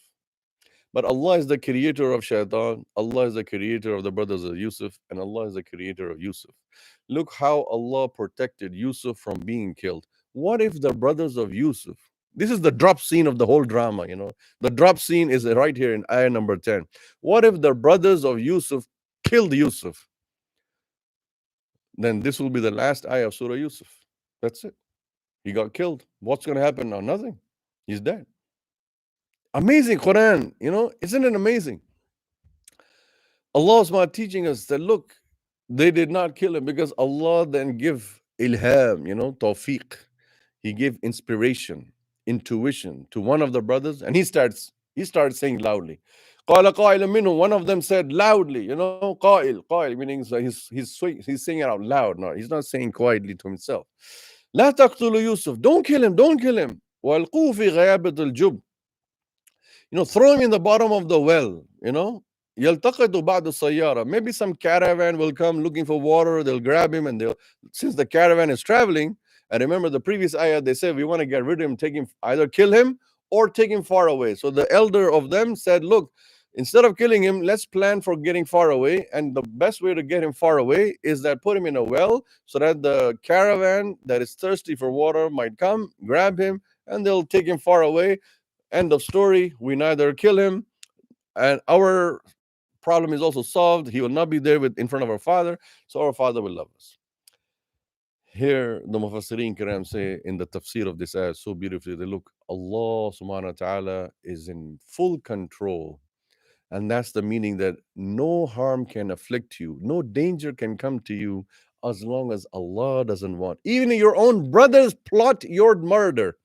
Your own blood brothers are planning your murder. But if Allah wants to save you, if Allah doesn't want you to be killed, the blood brothers cannot do a single thing. Allahu Akbar.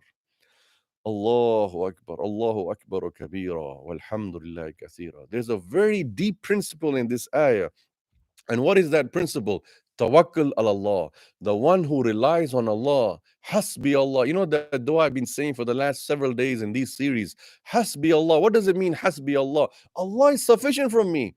If Allah is sufficient for me, then even if I am in front of a bullet, it will not touch me. Even if the bullet comes out, it may dodge me or it may touch me or in a way that I cannot be hurt or harmed. This is exactly what the meaning of the word is that Allah says towards the end of this surah, in Surah Yusuf. Allah says, Wallahu ghalibun ala amrihi.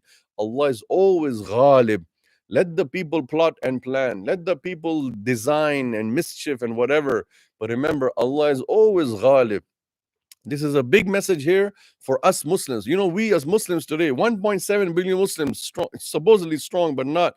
1.7 billion Muslims saying that, we are so oppressed, we are so madloom, oppressed, we can't do anything, the enemies of Islam have overpowered us. But remember, we're going to be totally lost, we're going to be annihilated. No.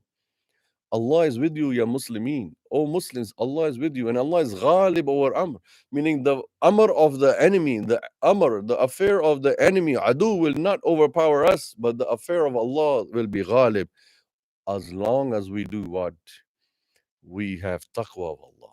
We have lost the taqwa. That is why the enemy, adu, is ghalib over us. The day we rejuvenate, resuscitate, the day we go back to the basics, the day we go back to the fundamentals, like one of my greatest teachers whom I learned from, and one who pioneered me, who introduced me to become an imam and learn deen, Dr. Israr Ahmed rahimahullah. May Allah give him Jannah, Ameen. May Allah, give Noor in his qabr, Dr. Israr Ahmed rahimahullah.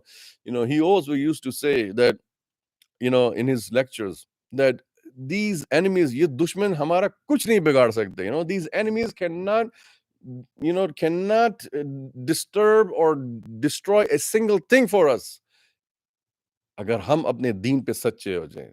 Dr. Sahib used to say, if we become truthful to our deen, you will see the enemies crippling and crumbling in front of your own eyes without any effort, without doing anything. So what Dr. Rahimullah used to say, Dr. Surah Rahimullah, he used to say that the problem is here. The problem is here. The problem is not there. The problem is not the enemy. The problem is us. We are not sincere. We become sincere, then Allah will save us like He saved Yusuf alayhi salam from being killed by his brothers. Yes, the brothers were planning to kill. They say, Uqtulu Yusuf, kill him. Let's get rid of him. And everybody, and as the riwayat say of the hadith, that ishtad al-amr, because there are a lot of brothers, right? So one is saying, kill him. Yeah, you're right. Kill him. Yeah, kill him. 3, 4, 5, 6. Many are saying, kill him, kill him, kill him, kill him, kill him, kill him. Everywhere the sound is coming, kill him. Then suddenly one of them says, قَالَ قَائِلٌ مِّنْهُمْ لَا تَقْتُلْ. Don't kill him. Pin drop silence. Huh? Everybody's saying, kill him, kill him. You say, don't kill him? Yeah, don't kill him. Don't kill him. After all, he's our brother. He's our father's, son. Don't kill him. You want to get rid of him? Do this. Put him in the well, he'll be gone. Case solved, problem solved. And who gave the idea to this brother? Allah. Allah. Wallahu ghalibun ala amrihi. This is one of my favorite ayat. I keep reciting, when I'm walking or sitting or, going in the park, driving the car. Wallahu ghalibun ala amri walakin aksar an-nas la ya'lamun. Wallahu ghalibun ala amri. Keep saying this. Wallahu ghalibun ala amri. Wallahu ghalibun ala amri.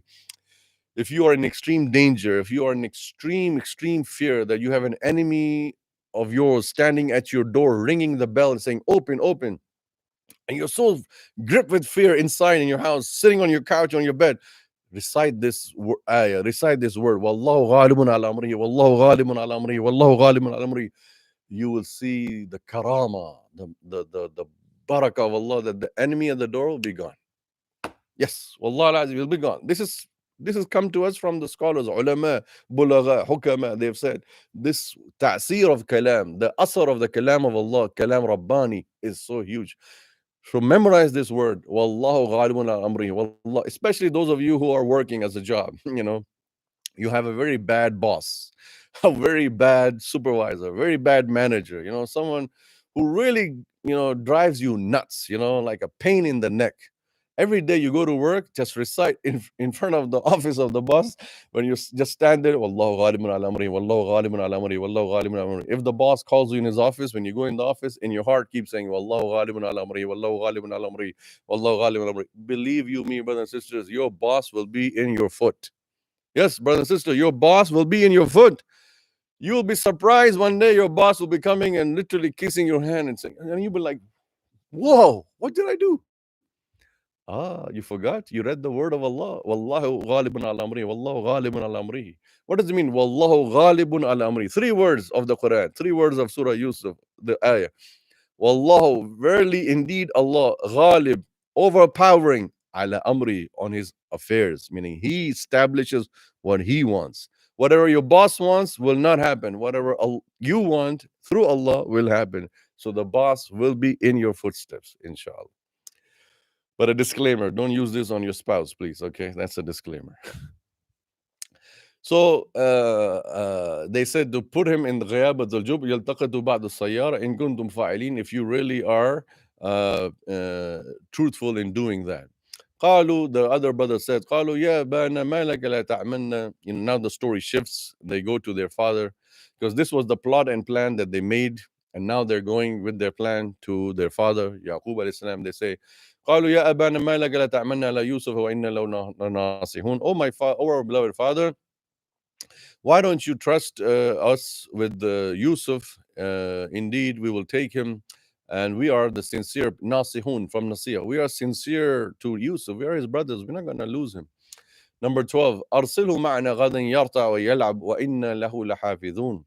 Send him with us tomorrow that he may eat well and play with us. Yarta means, it's in English translation is so weak. It says eat and play. Tarta means that, al-rat'a in Arabic means that, you become exuberant, relaxed, you become so relaxed, serene, tranquilized because of the serenity of the food that is given to you. You go out and you pluck a fruit from here, you pluck a fruit from here, you pick up this thing, you eat this, you eat that, and you're walking and moving. It literally means that you are physically, geographically moving around. Again, time is short. I can't go into the detail of this word, but trying to give you an idea. What does irta mean? That, inside here, you're confined, you're locked up. Give us Yusuf, we'll take him. He's going to go out there, play, move around, walk around, and eat the beautiful food while he's plucking from the trees and eating and things like that. And he's going to, do some physical exercise. He's going to, play, run around, and get some work done instead of being here in the house all the time. And we are going to protect him. We are his protectors. We're his guardians. We're bigger than him. We're older than him. So come on, Dad, you can't trust us with Yusuf. We are his benefit. We're well wishers. قال Yusuf alayhi salam says, إني ليحزنني أن تذهبوا به وأخاف أن يأكله الذئب. Yusuf alayhi salam exposed his fear. Again, there's a lot of things in this ayah I want to say, but I don't see the time. But I just want to mention one thing. The one lesson Allah is teaching us here from Yaqub alayhi salam in this ayah is never disclose your apprehensions, your fears to your opposition, to your opponents. Whoever is in front of you, whether it's your own family member or whether it's someone else, never tell them your apprehensions, what you dread, your khadshat. Mera khadsha ye. I think this might happen. No. Keep it to yourself. Because this is what you can say an error, not a mistake, an error, a misjudgment. This is what Yaqub alayhi salam did. He told his other sons that I fear, I have this apprehension that if I send Yusuf with you, the wolf will eat him. Where in the world did he think of the wolf? As the Mufassirin Kiram scholars say, that at that time in the area of Syria and Sham, Damascus, there were a lot of wild wolves going around, and it was the talk of the town in the Qarya, in the village. It was talk of the town that, don't leave your children out in the open alone. There are wolves running around, stray dogs like you have, stray wolves, and they might eat. So, how parents say, son, daughter, don't go out at night to play, something's going to happen. Because they're saying this based on information. It's not something that Yaqub Islam himself, even though he's a prophet of Allah, he himself is saying. It's based on the news and the waqi'at and the incidents that are happening. So he had this fear that, look, if you take Yusuf with you, I basically he's saying, I don't trust you guys enough that you can protect him, because there is a danger. He's young. He might run around and go on this side, and then a wolf come and eats him. So he relayed his fears to his sons, and that was the error. They captured that. They said, boom, voila, like eureka moment. We got it. Boom, guys, we got the plot. We can blame it on the wolf. And that was the biggest lie. The whole Surah Yusuf is based on this one thing, the qamis, the shirt, the false shirt lie that they tried to come and tell their father. And they never told their father the truth. They never told them we put him in the well and we got him. They say, oh, why? Because the father had already relayed his fear. So brothers and sisters, whoever you are working with, wherever you are, never tell them your apprehensions. Never tell them what you dread the most. अपने खदशात कभी किसी को ना बताएं, क्योंकि वो सामने वाला दुश्मन हमेशा आपके खदशात को लेके आप पे वार करेगा. Never tell your apprehensions to your opposition or your enemies or anyone, because then the person in front of you will use your apprehensions to attack you using that, and you will say, yeah, you're right, because that was my apprehension. That's what happened, Like you say, it's like this is what the people say, jinx, you're going to jinx the people. You tell somebody, hey, walk down the stairs carefully, otherwise you're going to fall and break your knee. And the person falls down and breaks their knees. And then they get upset. You jinxed me. You said it's going to happen. You made it happen. No, he just gave his apprehension. And reality is you didn't think about it, and you slipped and you fell and you tripped and it happened. It was just an apprehension. So he says, and I fear, oh my sons, that if you go with him, that the wolf will eat him. And you will be, the wolf will not eat Yusuf because you hate him. It's because you are ghafil. You're going to be playing around. You're going to be busy, ghafil, not worrying about Yusuf. And boom, the wolf eats it. Meaning, in other words, in his apprehension, in his fear, Yusuf, Yaqub Islam is also giving the benefit of doubt to his sons that, look, I don't feel that you guys are going to do this intentionally, but unintentionally is going to happen that when you get busy in playing and you get mesmerized, you know how you play and sometimes you just become so intense, engripped at it, that you forget. So that was the evil plot and plan that gave a chance to the brothers that, oh, we got our plan, we got our motive, and we got our plan, we got our plot, and boom, it's all good. But now they responded back saying that, oh, our father, if the wolf eats it, and we're a Osba, like I said before, Osba is we're a big group of people, and he gets eaten. How on earth, that can happen? Inna idhan lakhasirun, then we are the worst losers. We are the misers. Shame on us. Disgrace to us that we lose our brother like this. No, dad, it's not going to happen. Like Lomri Gicha, the fox trick and treachery is coming out. That, they want to get the Yusuf, so they're trying to pacify their father. They're trying to be cunning and sly like a fox is. Dad, don't worry about it. We're going to take full care of it. No way, the wolf. If wolf eats it, then shame on us. We'd rather go and die than a wolf eating our brother, Yusuf. That's the kind of thing they're saying. The storytelling in Surah Yusuf is just amazing. It's amazing. You just cannot resist it. You can't resist it. If you're a student of Quran, Talib al-Quran, you cannot resist yourself in bringing out the treasures of the stories that are there. It's injustice to just pass by these ayats so fast. فَلَمَّا ذَهَبُوا بِهِ وَأَجْمَعُوا أَن يَجْعَلُوهُ بِخِغَابِ الْجُبِّ, and then they went with him, and then they gathered together to put him in the well. وَأَوْحَيْنَا إِلَيْهِ لَتُنَبِّئَنَّهُمْ بِأَمْرِهِمْ هَذَا وَهُمْ لَا يَشْعُرُونَ. So then we inspired him, meaning inspired Yusuf alayhi salam. Allah is saying we inspired Yusuf alayhi salam, and we informed him about the affair, that look what they're doing to you, O Yusuf. No, don't worry about it. They don't know who you are. And exactly, the brothers of Yusuf never knew who they are, who Yusuf is. Did they know Yusuf was going to be a prophet in the future? Did they know that Yusuf is going to be a king on a throne in the future? Did they know that their future destiny is going to be in the hands of Yusuf alayhi salam? So while they are putting their brother Yusuf in the well, while they're lowering him down in the well, and Yusuf Islam is going slowly, sadly down the well. Remember, a well is dark. There's no light. There's no tube light, or there's no roshni light at all. It's dark. As he's going in the darkness, Allah says, وَأَوْحَيْنَا إِلَيْهِ لَتُنَبَّأَنَّ. We are revealing. As he's going down, we are revealing to Yusuf. In other words, we're inspiring Yusuf. We're saying, Yusuf, relax, calm down. Yusuf, relax, calm down. Don't worry. They don't know you. They don't know who you are. And they don't know who you are. That's why they're doing this to you. Had they known who you are, they will never be putting you in the well. They'll be kissing your hand. They'll be holding you. If they knew what I, as Allah, will give you in the future. It is like a solace. It's like a counseling. It is like a, tranquility that Allah is giving him, in the darkest hour of Yusuf, and he is right there down in the lowest of the well. Allah is boosting his spirits. Allah is lifting him up. Don't worry about it. You're in good hands, Yusuf, with Allah subhanahu wa ta'ala. And now they drop him in the well. They come back home, and then they have, crocodile tears. People in Australia, Aussies, very well what crocodile tears are. Have you ever seen crocodile tears?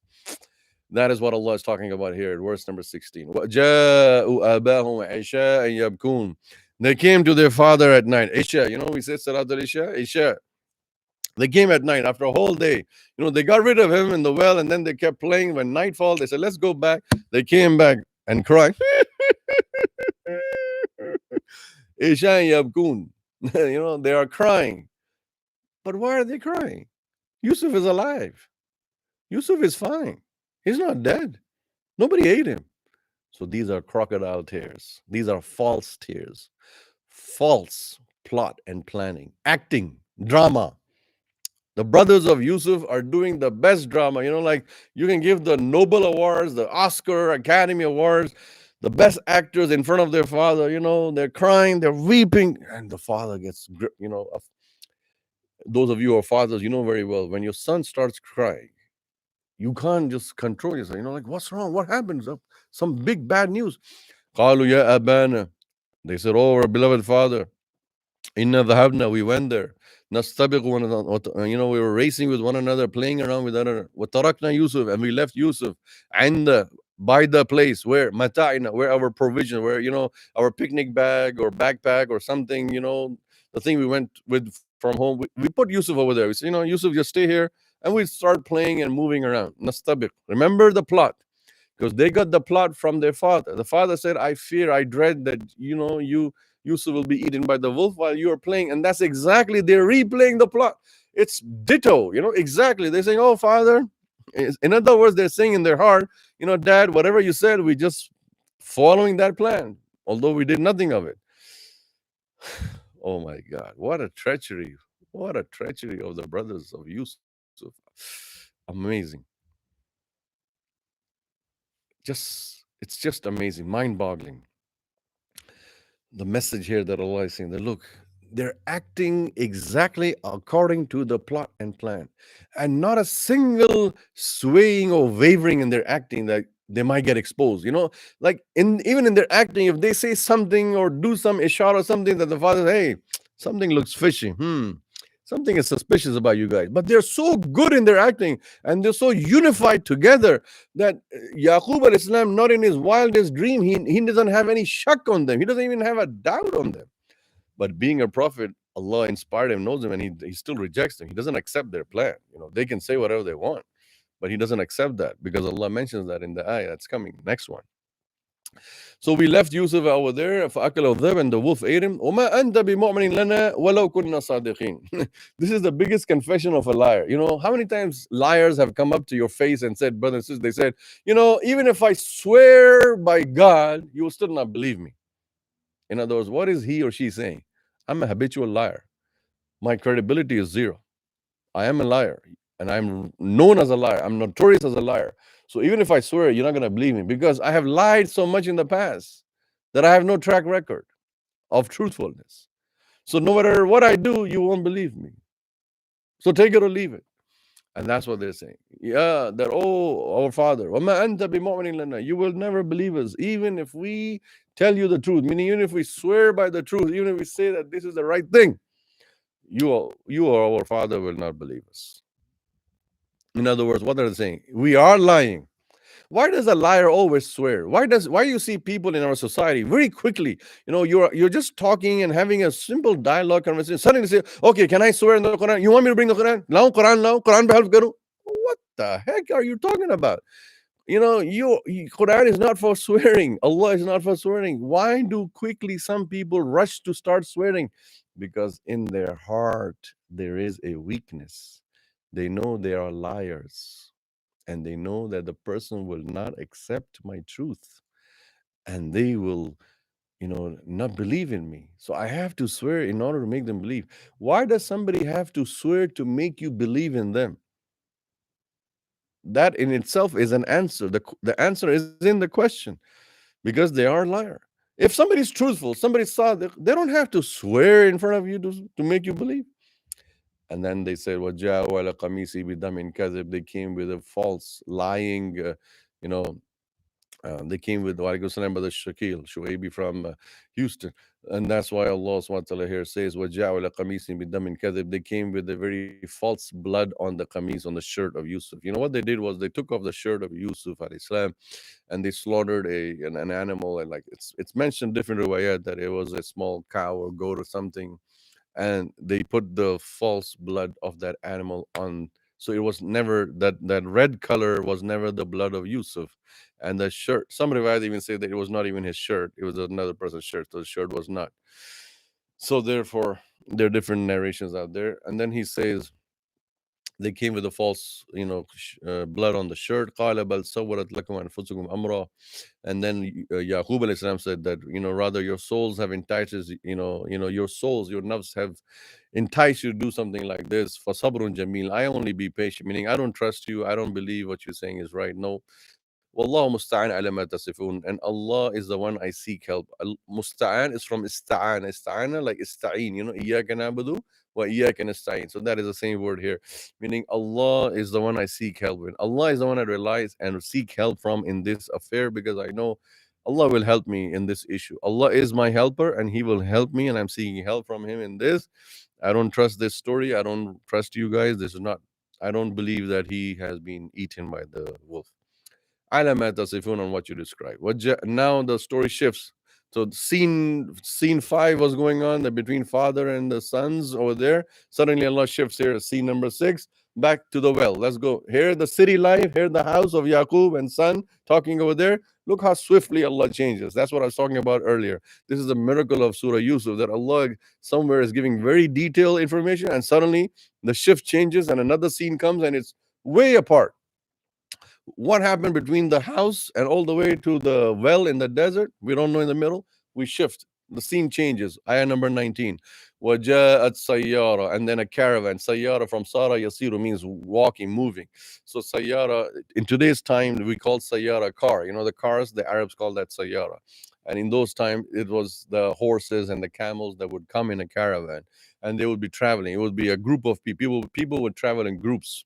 You know, that was one of the sunnah of the society at that time. They travel in groups, not alone. So when they travel in group, they used to have someone appointed as the water boy, you know, waterman, water boy. You know, your job is to make sure to get enough water bottles and water bag, sack, whatever, for the whole caravan. If water runs out in any team members, not everybody's going to go and get water. You, the water boy, is going to go. So that's what Allah says here. فَأَرْسَلُوا وَارِدَهُمْ. They send the water boy, you know, the one who draws water. فَأَدْلَى دَلْوَى. So he dropped the bucket. Dalwa, bucket.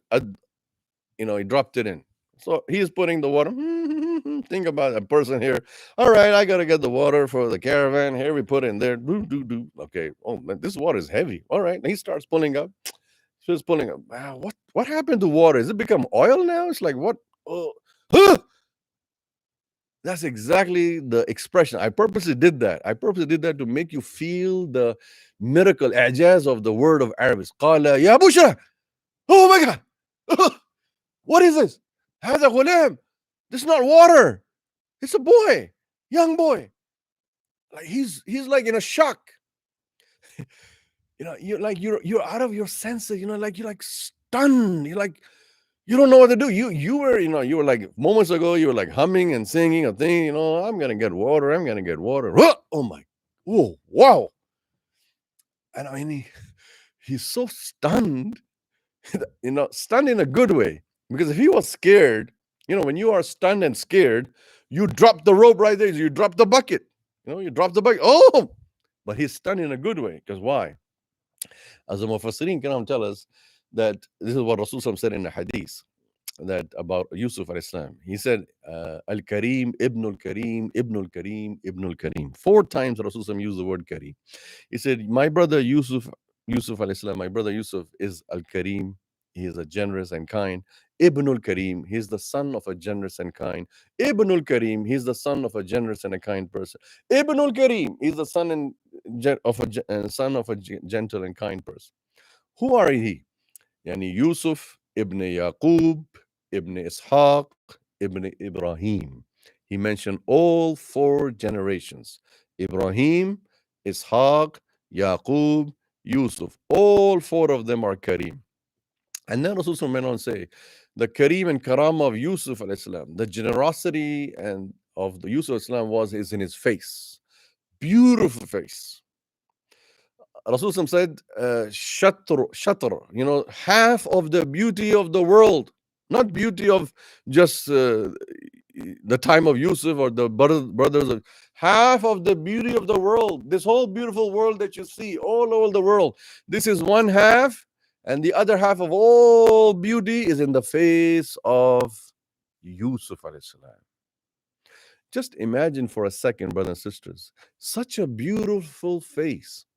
When you see it the first time, you get stunned, but in a good way, not scared, happy. That's why he's saying, Ya Bushra. Instead of saying, Ya Wayhak, you know, Ya Waylata, you know, that's another way of being stunned. You know, this is the beauty of the vocabulary words, Mufradat al-Quran, Kalimat al-Quran. Allah has a unique way of giving you the perception as if you are transporting yourself in time and you are the person who's bringing the water out. It's like you becoming that. The words make you feel, it makes you go inside and back in the story over there. And he's saying, he didn't say, Ya waylata, oh, woe be the, what is this? Throw it back and down. That's being stunned in a negative way. Bushra means stunned or shocked in a good way. Whoa, woo, I hit a jackpot, you know, Powerball, $950 million. Boom, I'm going to be making it. And I'm saying that not to support or endorse Powerball, but to despise it and discourage it. That I see so many Muslims, yes, brothers and sisters, so many Muslims, they come up to me and say, Ma'am, I took a Powerball ticket. You know, those of you who are not in America, you don't know what Powerball is. Powerball is a lottery game here in America, which certain states have, and they have a lot of money in the jackpot. It's lotto, it's haram, it's gambling. And I am just I'm just stunned, surprised how Muslims tell me that, Imam, I bought a Powerball ticket, make dua for me that I win it. They say to me, make dua that oh my God. They don't even realize what are they saying. They're saying make dua for haram. Lottery is haram, gambling is haram, and on top of that, they're using dua. La hawla wa la quwwata illa billah. Brother, sister, I'm not making this up. I'm not I'm not in any way making this up. I have had people come up to me and say to me, amazingly, I didn't get that message, brother Shakil. I don't know where you send that, so just email me. My email is very good and easy. You can get there, or you can just message me on Facebook, inshallah, that message. And that is what this person was. He was shocked and stunned when he looked at Yusuf Islam. But then look, the proof we know that he was shocked and stunned in a good way. When you discover a treasure, what do? The first thing you find something, like you find a wallet, you find a lot of $100 bills, Benjamin Franklin. This is the weakness. I'm not saying everybody does that, but the weakest soul, the weakest nafs, when they get, oh wow, oh my God, that's like $1,000. First thing you do is put it inside, right? And that's what he did. وَأَسَرُّهُ sarra is sir means secret, hide. وَأَسَرُّهُ بِضَاعَ. He said this is good news, and he concealed him inside. Let me cover him up. Yusuf, let me cover Yusuf. Somebody coming with, no, nothing is there. Then another person came, what? Come on, you're taking such a long time getting water. He said, look, this is, the other guy said, هذا بشرى هذا غلام. This is a young boy. Wallahu alimun bima ya'malun. And Allah is well aware of what they're doing. What their plan is right now and there. So as the story tells us, that these two people, they began to, these two people, that is very, very important to understand. That these two people, they began to plot and plan to use Yusuf al-Islam for benefit, monetary benefit. And that's why they hired him. And, this is amazing. Allah SWT tells us, they captured him and hid him, and they made him as a slave, bonded labor, bonded slave. Meaning they said, oh, this guy is so beautiful, this boy is so beautiful, we can make money out of him. Because at that time, in this time of Yaqub al-Islam on the earth over there, they had slavery. They had sale and transaction, purchase and sale and transaction of slavery. They would capture people in captivity, hold them, habsun nafs, hold them against their will, and then they would go and sell them, make money out of it. And that's what Allah says in the next ayah, verse number 20. Subhanallah. Oh my God, it's 6 o'clock already, and we just reached 20. Inna lillahi inna rajiun. My God, we can't finish this surah again today. وَشَرَوْهُ بِثَمَنٍ بَخْسٍ دَرَاهِمَ. And then they sold him. That's what they did. They captured him and they hide him. They bring him to the caravan, and they continued. The caravan continued, and the caravan went all the way across the Red Sea, went to Egypt. So they left Syria, they left Damesh, Sham. They came to Egypt. So they know that, oh, we're going anyway, so we're not going to be in this area. So this guy must be from this area in the well. So let's hide him, conceal him, carry him, transport him. So suddenly now Yusuf Islam is a slave. A free man, a free boy, young teenager, is now suddenly is slave. And then not only that, he is sold. Business, tijara, transaction. They go in Egypt, and there's a market in Egypt where they sell slaves. People come. So when these two men came to sell Yusuf, he was the talk of the town. The bazaar, the market, the souk area, everybody's looking. Oh man, they got the jackpot. Look at that beautiful boy. But then Allah says here that they were so naive, so foolish. Ahmaq, bequf.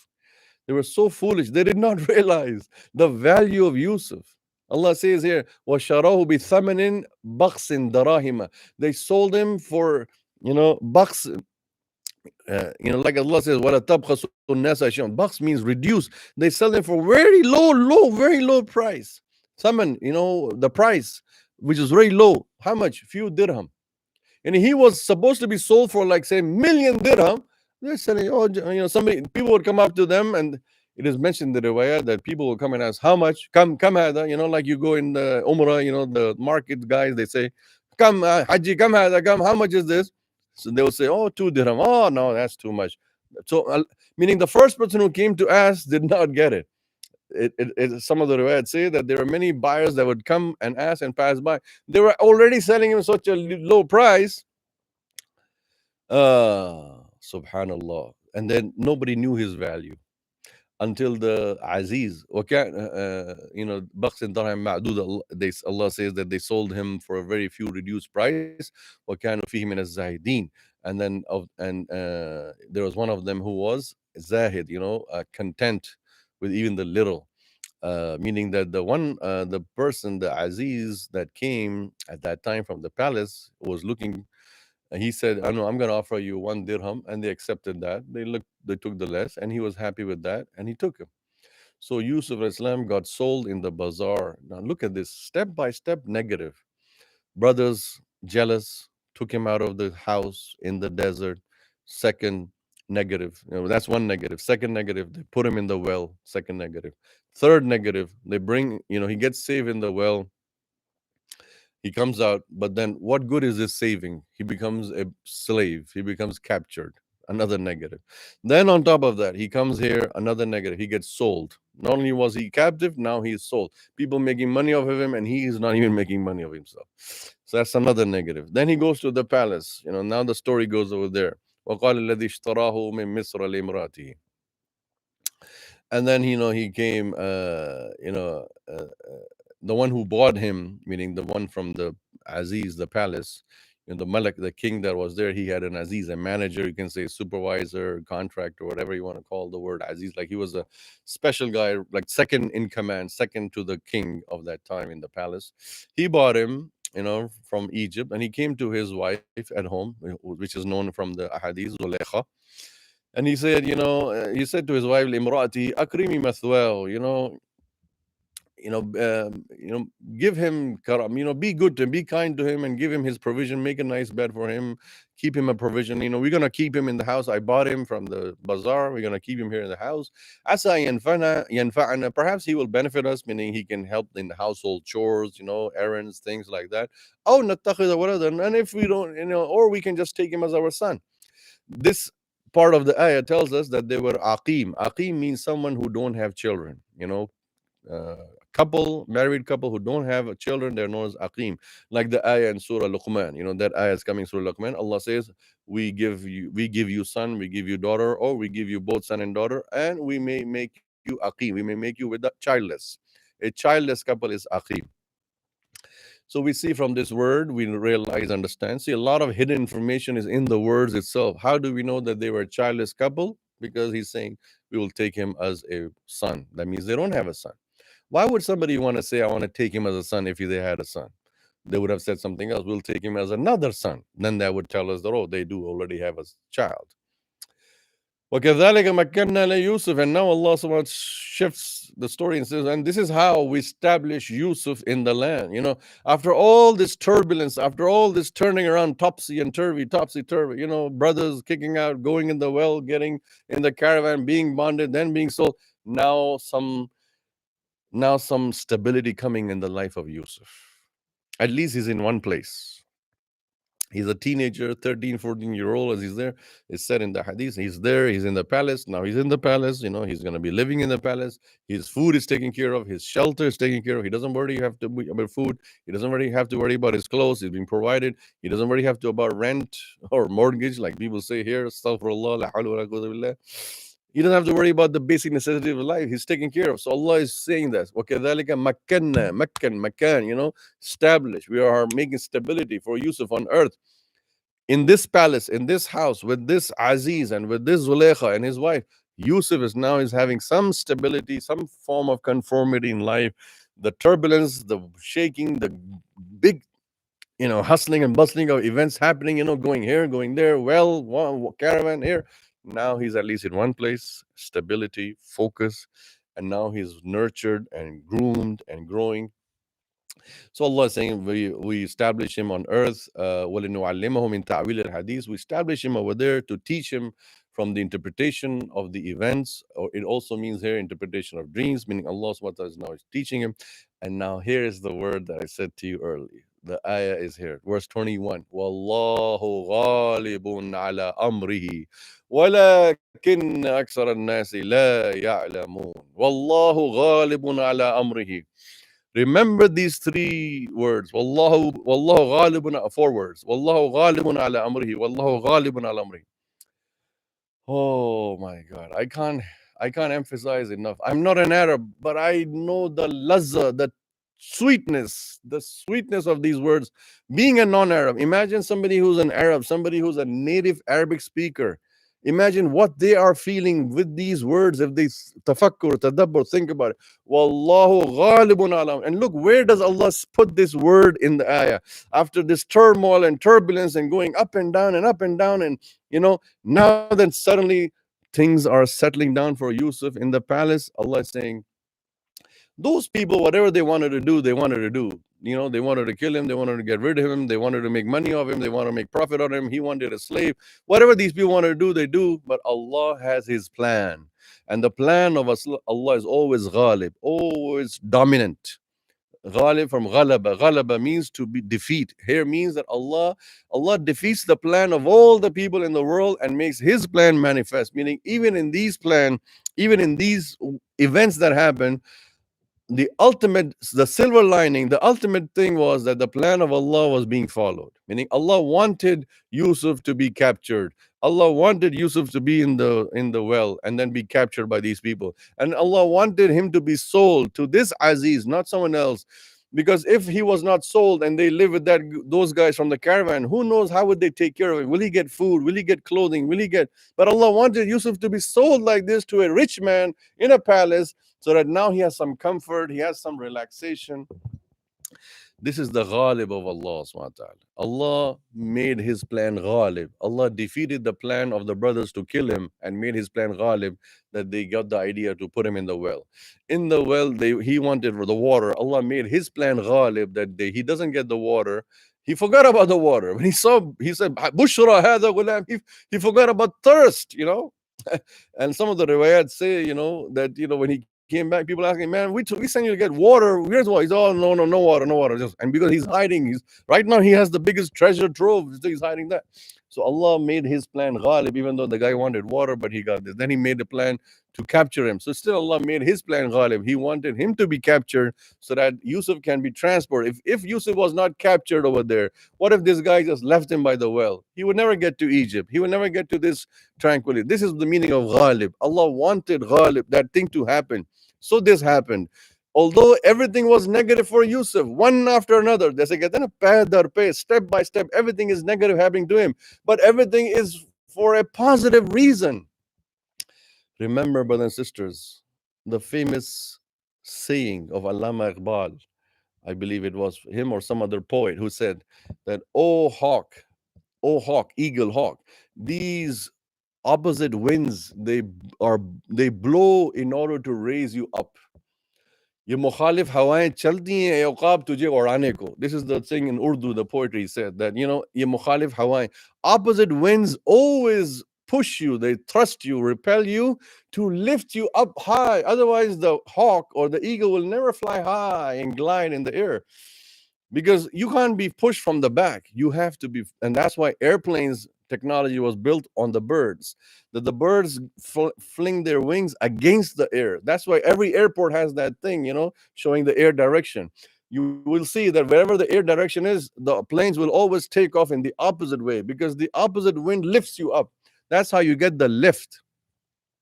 And that's what Allah is saying in this word. Wallahu ghalibun ala amri. Everything that happens negative in your life, remember, brother and sister, is happening for a reason, to lift you up. Allah wants you to go up. If those negative and anti-forces don't come your way, you will never get up. You will all remain lazy and sitting. And that's why Allah wanted all these things to happen, so that Yusuf can come to the place in the palace and have stability. وَلَكِنَّ أَكْثَرَ النَّاسِ لَا يَعْلَمُونَ. But majority of the people do not understand, do not realize, do not know. They don't know. Of course, we are insan. We are mahdud. Allah is la mahdud. We are restricted and Allah is unrestricted, infinite. How can we understand what Allah wants? What's Allah's plan in my life? If a person loses a job, yes, it's negative, but we don't know that by losing that job, Allah's plan is for me to open up a business and become a businessman. Or alternatively, maybe Allah's plan is for me to get a better job. Maybe if I never lost that job, I would never apply for another job. And yes, there are a lot of people, they are 20 years in a company. You ask them, why you never applied to it? Oh, I never felt like it. I was fine and complacent here. Remember, when Allah wants you to get a better job, He makes you lose the previous job. And I've asked this. I have yet to find one person. If you find somebody, please give me a call, text me, let me know. I have yet to find one person in all these years who told me that, brother, when I got laid off, when I lost my job, the next job that I got was worse than that one. It was always better. Retrospective, turning back, whenever anyone who got ever laid off or lost a job, when they look back at life down, they say, wow, that was the best thing that happened to me. I got laid off. Because what happened in my life after that was better. Wallahu ghalibun ala amri. Remember these words of Allah, Surah Yusuf, verse 21. Allah wanted you to lose that job so then you can start applying different places and you get a better job. So instead of crying and moaning, I lost my job, Ya Allah, instead of doing that, think immediately and ask Allah, okay, Allah, what's my next plan? What's the next plan for me, Ya Allah? Where's my next job? Okay, Allah, get in sujood, get in sajda. Instead of whining and moaning and groaning, get into the sajda, because majority of people do not realize and understand. That is what Allah is saying here. We stop over here. I know time has run out. We cannot finish this surah today. We'll continue tomorrow. Hopefully tomorrow we'll finish the surah. We're getting a little bit lag behind, but inshallah we'll try to speed up tomorrow. So we'll start inshallah tomorrow from verse number 22, inshallah, over here tomorrow 4 o'clock. Jazakallah khairan wa salam wa rahmatullahi wa barakatuh.